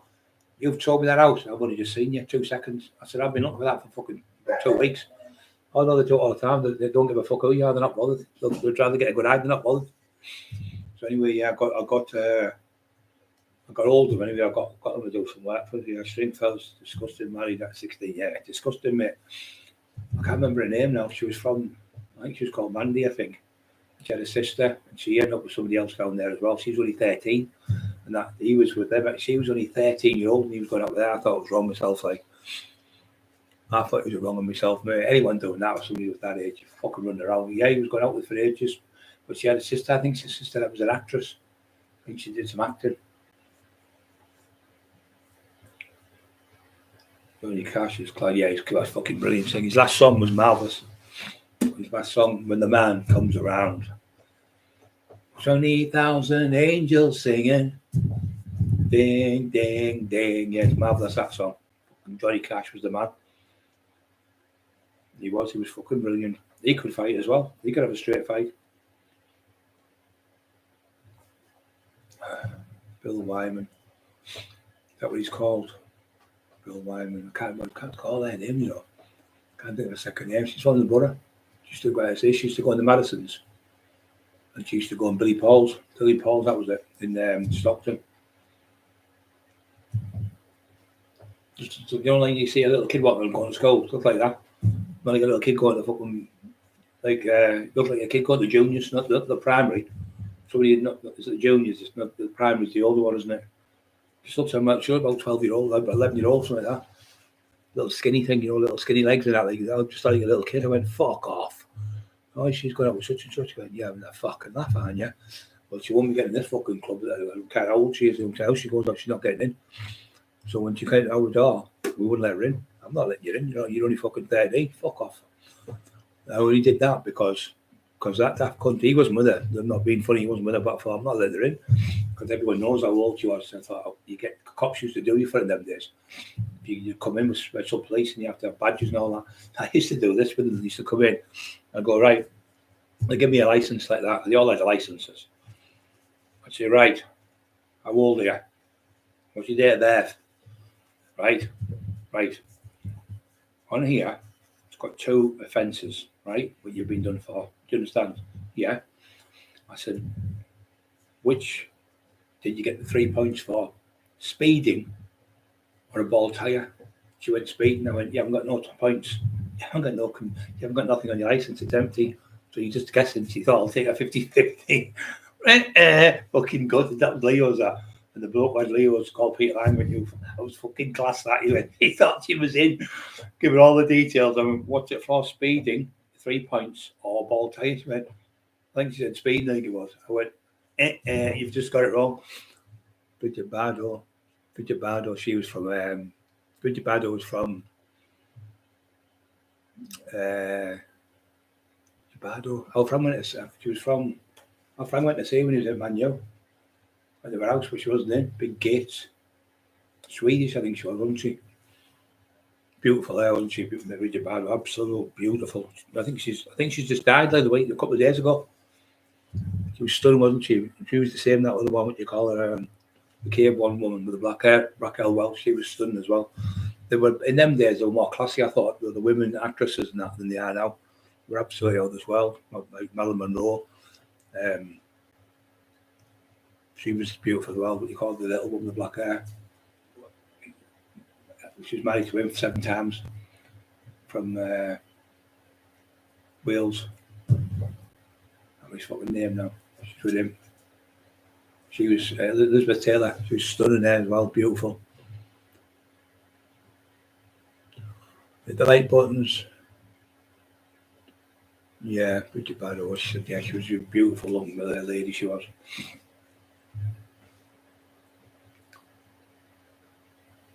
Yeah, you've got to admit your mistakes, mate. If you make things wrong, if you do something wrong and you say to someone, look, I've done that, I regret it now, I wish I'd never done it. You know, but some things you don't, some things with people have fucking destroyed them. Yeah, I got one of Terry Pierce, the red one was off, one I got of Terry Pierce was a magenta red one. We got the very first one I got. I took one of Speedy. I took one of Craig Howard's white. Me and Bam then went down to Oxfordshire because you couldn't get two wheelers. I had a two wheeler. I was driving it, and Sean was behind me. Little Colin I. You remember him, Colin I? Steve Sharon from Winniebanks. His son was the deputy mayor, and his son was a fucking great boxer, young lad. I can't think it's called Kevin, I think. He was a fucking great old fighter, but he was deputy mayor. So what happened is I was fucking driving the car from Durham Road, which is I think it's the oldest road in England. I think the longest road in England in the northeast. So I've come out and I've come on the bend, the old fucking road, because the railways are still there, but they're all the old Victorian type one. Mark Emerson knows what I'm on about. The old ones, like in the old days. They haven't changed since the fucking 50s. So I'm coming round to the bend, and it was what happened is it was like that, the bend, Mark, and it bent the road, the bend. But the bus would go up like that, and then the spillage would come out sometimes with diesel. You'd be getting loads of roads, certain areas where you think, oh, what's that road? It's dangerous. So I'll come round being bloody big balls, like a silly cunt, think I was a great driver, flying on the bend, with the two-wheel Sierra Sapphires, the normal ones, they were the same. The lads used to put 2 or 3 bags of sand in the back to keep the weight down. They used to skid all over in the wet. Fucking dreadful. So I went, boom, put my foot down the car, went boom, and spin all over that way and spin that way. I got it back. I come back that way and I got it. And anyway, I hit the fucking wall, went through a wall. So they came out, it's called the Rock at the pub. So, oh, gee, that's right. Get in, you nosy old cunts. We're all blokes about 30 or 40 odd year old. I was only 25, I think. Get in, you nosy old cunts. Get in, you nosy fuckers. Oh, try cockles, man. Get in, them shitting themselves. So I had to move my car. So I jumped back in the car and then Sean Dave's behind me. Sean was driving. So we goes over the little Kevin, Colonize, sorry. Little Colonize. We goes to Colonize and we get it in there and put it in the garage and I got it fixed. Got somebody come and get it to take it away and put the back end and all that on. So I actually fucking sold it to someone. And then I went and got another one. No, I didn't. I went out on the night. Me and Bam had gone out, and Bam said, I'm just going to see my mum. I said, Brenda, his mum was called, I think. It was Brenda, I think it was Brenda's called. And she made us parmesan that night. Out there with the parmesan shop, we had he used to love red sauce on it. I was the same, so we were eating that. So it goes over. I'm trying to put the car in, I've lost my fucking story a bit. So he goes over, what the fuck did I do? I'm trying to lost my story. Yeah, so I had the red one. Oh, that was it. So I goes over and I said, I'll come back for you in an hour or so. So I'm over, it was about 1 o'clock in the morning. I went over to get, it was about 3-4 grand. It was a lot of money then. Got 3 grand, put it away. And as I went in the house, I said, it won't belong to you two. But the car was Paddy and Angus in my car. Because he was driving me Angus. I didn't drive it out. So anyway, I've gone to see someone, got the money. They dropped me off at the house. I went in, I was about 15 minutes. I come out, the car's gone. Where the fuck? I even couldn't find them. They went missing for a day. So the next day, I'm on my phone. I said, they've fucked my car. I said, they probably smashed it. It was too powerful for them. So anyway, I've come out. Got a phone call saying, we smashed the car through Portrack garage. Right through the wall. I went around 120 miles an hour. Went through the wall. Couldn't handle a car that powerful. Straight through the wall. And smashed all the wall to pieces. So I had to get rid of it. I had to sell it. I sold it to a lad called, I don't know his name now. His son's a top naughty lad, but he had a garage in there in Greythorpe, and he gave me 4 grand for it. Anyway, I got rid of it. So me and Bam, I said, Bam, fucking car. He went, we've got fucking 40 grand stashed. He said, just go and buy another one. I've done the Copper's Edge, and that'll be 3 cars you've had in about 4 weeks. So we went to Oxfordshire, so we drove down there. So how are we going to get one? It's getting dark now. It was like dark night. He went, just get a newspaper. So we got the newspaper off the side, phoned the man up, the telephone. We'll come and see you. And he said, oh, yeah. And we went to see him. We went in. As you went in like that. And then you had to walk up these steps to the top. And the office was up there. So Bam was looking at it. He said, yeah, looks good. Start with this fucking sounds sweet. This, like he said. So he said, no, this looks fucking mint, this, bro. He said, there's hardly 20 miles around. It's a beauty, this. So anyway, the bloke said, do you want to go in it? So I said, you test it. He knew more about cars than me. So he jumped in the car and drove it. This is faster than mine. This is fucking unbelievable, this, he said. You need to get it. So when he went back, he went 6,700 quid for it. That was the price of them then, 6,750, I think it was. He went, spend you for 200 quid. He went, okay then. So he spun the coin and he went, tails never fails. And he hit the floor and it was fucking heads. You useless cunt, I said to him. Fucking £2,000, you've got £200, you just cost me. Anyway, we got in the car and we were racing all the way back from, he got the better of me on the way back. We done 150 mile an hour. Like he was there, I was there, like racing back like that, but neck and top. But he just got the better of me and he drove down to his own area. I went to, I think it'll be Barwick. No, I was thinking about it. I was at there Durham Road, so I got the car there. The next day I went over there and we went to see the people to do the car. No, I had a house in Durham Road and I had another house in Roseworth. I had another house what I rented on Dragon Court. It was a flat. It was £90 a week. It was a £3 a week for your bins to be taken away. And I had another place in not Ragworth. What was it called? Sheraton Park. It was nice. And that's where the other car got pinned. Sheraton Park, the white one. Yeah, so I got that one. It was fucking fast. That was really fucking fast. And then I took one off Craig Howard. I went down to fucking Bradford. Took one off him there. Come back and we got pulled by the cops anyway. As they pulled me, I fucking just footed off in the car. I was getting into Hartlepool. I went, I should be coming in the Middlesbrough by now. But I was in Hartlepool already. I was at Steve Lancaster's fucking sister's house, dropped the car off there with Bam Bam. Yeah, it was good days then. You could have fights and everything. Nobody would glass you up. You have to pull guns out of nightclubs, have fucking shoot people in the leg, take people away. No one made statements. Not like now. They're all snivelling, grassing little bastards now.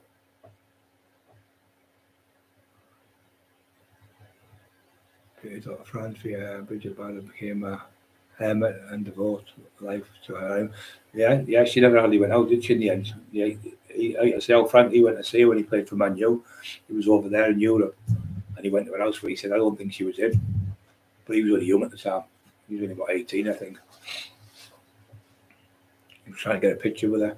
That was his favourite the person he liked. Yeah, she was a marvellous. Did some brilliant films, cowboy films and that in the old days. Right guys, I think we're going to shoot. It's nearly 2 hours I've done. Had a great night tonight. It's been absolute class. Hope you are alright. You drive careful, Mark. Peter, I hope you're okay. Hope everyone gets a nice day tomorrow and we'll be back on again tomorrow. Have a laugh again. See what you want to talk about tomorrow. How are you, Peter? Peter the Box is always alright. He's a good lad. So how can I...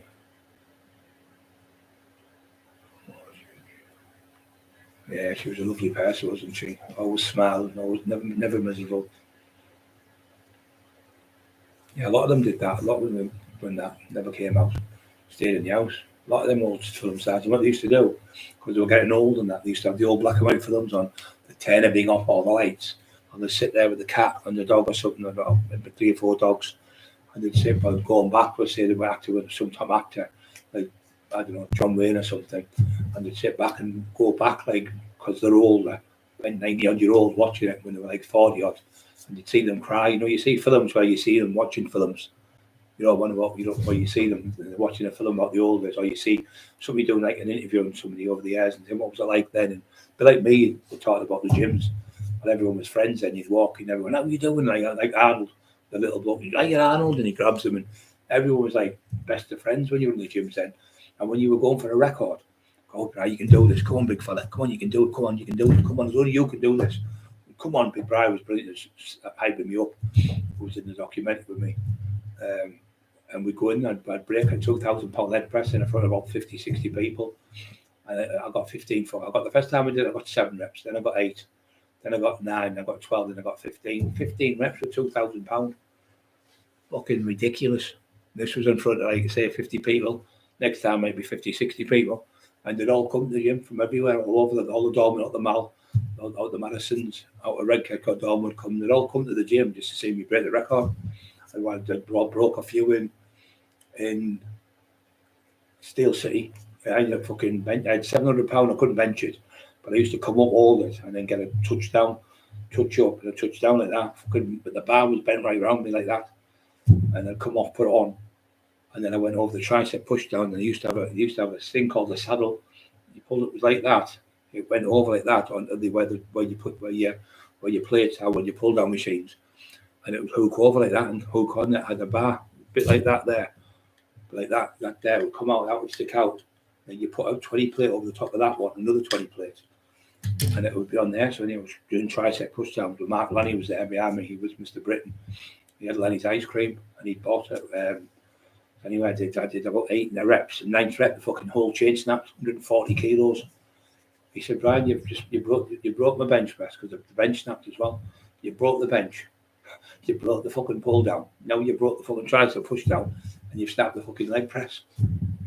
He said, but you're the tester for the machines in here. So once they've been tested with Brian Cockerill, no one else is going to be able to break them. That was his theory. I haven't seen Mark for years. I'm going to try and hunt him down, try and get him on a podcast. Yeah, he was great, Mark. He was a great bodybuilder, brilliant proportion. I trained with him for the 1988, I think it was, Mr. North Britain, and he qualified for the Mr. Britain. Mr. Britain, he qualified. We trained in the Olympia gym, fucking great times in them days. And everyone would help each other and come on, you can do this. I know, Brian, you're only 19-year-old, man. You've just come 5th ahead of Mr. fucking England. Your best show ever. He said, you can't just win it. I wanted to win, you know, like being young. He said, I was fucking 9th, 19th, 20th, and then 15th, 14th. You've got him come fucking 5th in the best 21s and under in the country. He said, you've just been a gatehead there in front of over 1,000 people on stage. He said, all these people go, I'm going to compete next year. I'm going to compete next year. They don't do it. You've done it. In a couple of years, you've got to the gym, a couple of years, you train with me, and you've got on stage. Marvellous. You should be proud of yourself. And it was like, made you feel good because he was about 5, 6, 7 years older than me. And then other people like George Fawcett, he was Mr. Britain. All of them were saying, you've done brilliant. And I was like, you know, you get a buzz as a kid because there's no family members around us then. Your mum and that lived in Hartlepool, couldn't afford to give you money, and you had to work like in fucking building sites or fucking painting people's buildings or cutting grass or washing windows or fucking helping people with their, you know, do the gardens and things like that. But you always got paid. Never got a fortune, but it was money towards food. Then you'd go to the club on the night where I didn't drink, and they'd all be in there. You're doing good, son. You're looking good. And Bob Cumber used to have my shirt off once a month, tested me because he was a good bodybuilder. He was a world champion. He was a world champion 7-dan master black belt by Bob Cumber, and he was very good friends with Lauren Lancaster. So when he used to do my back, he said, "Your back's that thick, son." He said, "I'm going to have to do this. I'm going to have to stand. I'm going to hold the mantelpiece. I'm going to go in here. I'm going to have to push off the mantelpiece and push down. Your muscles are that thick in your back. I can't manipulate them. So I'm going to have to." He was about 15 stone. He said, I'm 15 stone, and I'm pressing with about another 2 or 3 stone off the mat because he's on the mantelpiece, pushing it off it was like brick, marble. So I'm pushing it. You're probably 16, 17 stone. It's not even moving your back. So that's how much muscle tissue you've got in your body, and you're only 20-year-old. He said, so what are you going to be like another 4 or 5 years? Just keep doing what you're doing. You can't just get it overnight. And Bob had been there, like world class, training people for competitions and stuff, world champions. So he knew how hard to train because he used to come to the gym with us. He was a lovely man. But he ended up taking his own life. He ended up owning a lot of debt. He lived in the Lakes Estate in Redcar. He used to have a game of snooker. He was a lovely man. And he went to Warrabee and hanged himself in the gym. Fucking sad day, that. Really sad day. All because he didn't have the money to pay for. Well, he felt classed himself as a failure. No matter how bad it gets, guys, it's not worth doing that. Not worth it because it's not yourself that suffers. It's all your family members and all your friends. Every time they go to bed or hear something, they hear that name, say John or Tom or whatever name the person, and then they'll think of you because you're their brother or their sister or their uncle or nephew. And the thing is, if you do something like that, they blame themselves. Well, maybe if I'd have done this for him, maybe if I'd have done that. But you can't tell what somebody's thinking. You'll see somebody go, I'll see them other mate, little Kev Hour. I seen him on the Friday night. He took his life on the Friday, Saturday night. You know, you've been done that Friday. The Friday when I seen him, the Friday I seen him was marvellous. 2 days later, he had a breakdown. Obviously, he took his own life. Darren Max got 140 key just to rep the 100 key ones had just like super market sweep. Yeah. Could that be 140 keys? How much? 280 pounds plus 28, so 380 pounds. Yeah, 140 key, you double it. Whatever it is, whatever it is, say it's 100 key you've done, you double it a quick way. My brain's 100 miles an hour. So if it's 100 kilo, you double it, which is £200, and then it's 10% of that, which is £220. That's the quickest way to do it. If it's 300 key, you double it at 600. 20% is 100. Is 60 is 120, so it's £720. Or if it's 150 k, you double it. 150 k, you double it to £300. 10% of 300 is 30. £330. So that's the easiest way to do it. And when I was doing it in the hospital, the doctor went, your brain's like a computer. It's faster than me. He was doing it on the calculator. And I'll do it. Tell me the numbers. And I go, boop, straight away. I went, fucking hell. I said, because I've trained all my life since I was like 13. You get used to doing things. Yeah, the summertime, it was great in the summer because everyone had I never used to have my shirt off me. It was them videos you see me when I was 30, 35, 36. That was the first time I took my shirt off ever. I used to always think I was too thin. I was 24 stone. I used to think I was too thin. 23 inch arms, 23 and 3/4 inch neck, 30 fucking 6.5 inch thighs, 23 3/4 inch calves, 18.5 inch forearm. And I used to have, I'd be stood there thinking I look thin. And then when I've got my top off, you can see when you can see the muscle moving. So I got bigger by doing that because you could work out. That's not working. Do that a bit more there and fly a bit more there. And then you can get into the gym better because you can see how your muscles are working. And then I grew again. But I was too embarrassed to say my top because I thought I was too thin. I'm 24 fucking stone. Fucking mental. I think it's the difference between bulimia and being paranoid, thinking you're thin when you're not. But they think they're fat, don't they? And then when you weigh about 6 stone, they look terrible. All the bones are sticking out. Well, I think that with body, by you losing weight, and they start looking in the mirror, they're paranoid over it. I don't know. It used to years ago. But it's the worst thing if people say you're losing weight. You've lost some weight well, since the last time I've seen you. Disabled cars, passport. I've been ahead for the best job was Mark on them. My mate used to work, Phil Walker. I don't know if you know Phil. He's great, lad. He used to do the coal for British Steel. He would bring it in. They would bring it in from New South Wales. He would go down with he'd have a lorry and he'd have another, like a pickup on the back of it, Mark, like another trailer. And the coal would come from off the ships and then would put it onto his lorries and on the trailer. And they'd drive that back to British Steel in near Redcar. And he used to get $5,000 a week doing that. He used to have 5 or 6, fucking 30, 40 grand a week. Fucking, he'd done it for years. And then the other mate said the best one you can do is when you're delivering cars. And if you deliver the cars, you don't get a scratch, you get an extra 700. I think it's for every car you get, it's £12, I think it was. But if you get a scratch on a car, because when you get the cars and you take them off on the docks and that, loads of them cars are scratched or damaged, and they put them on the dock. And they're on the dock there for 5 years before they even fucking sell them. Because I used to live right next to it near Greythorpe. 5,000 cars, brand new cars that have been used, but they haven't been registered. They're all just sitting there, get rusting the fuck. Right, guys, I'm off, and I'll see you tomorrow. Great night tonight, okay? Class start news. It's so easy to talk to you because you're all on the same page. Good night, God bless everyone. Got it. That's that one. Great live. Great live, that one.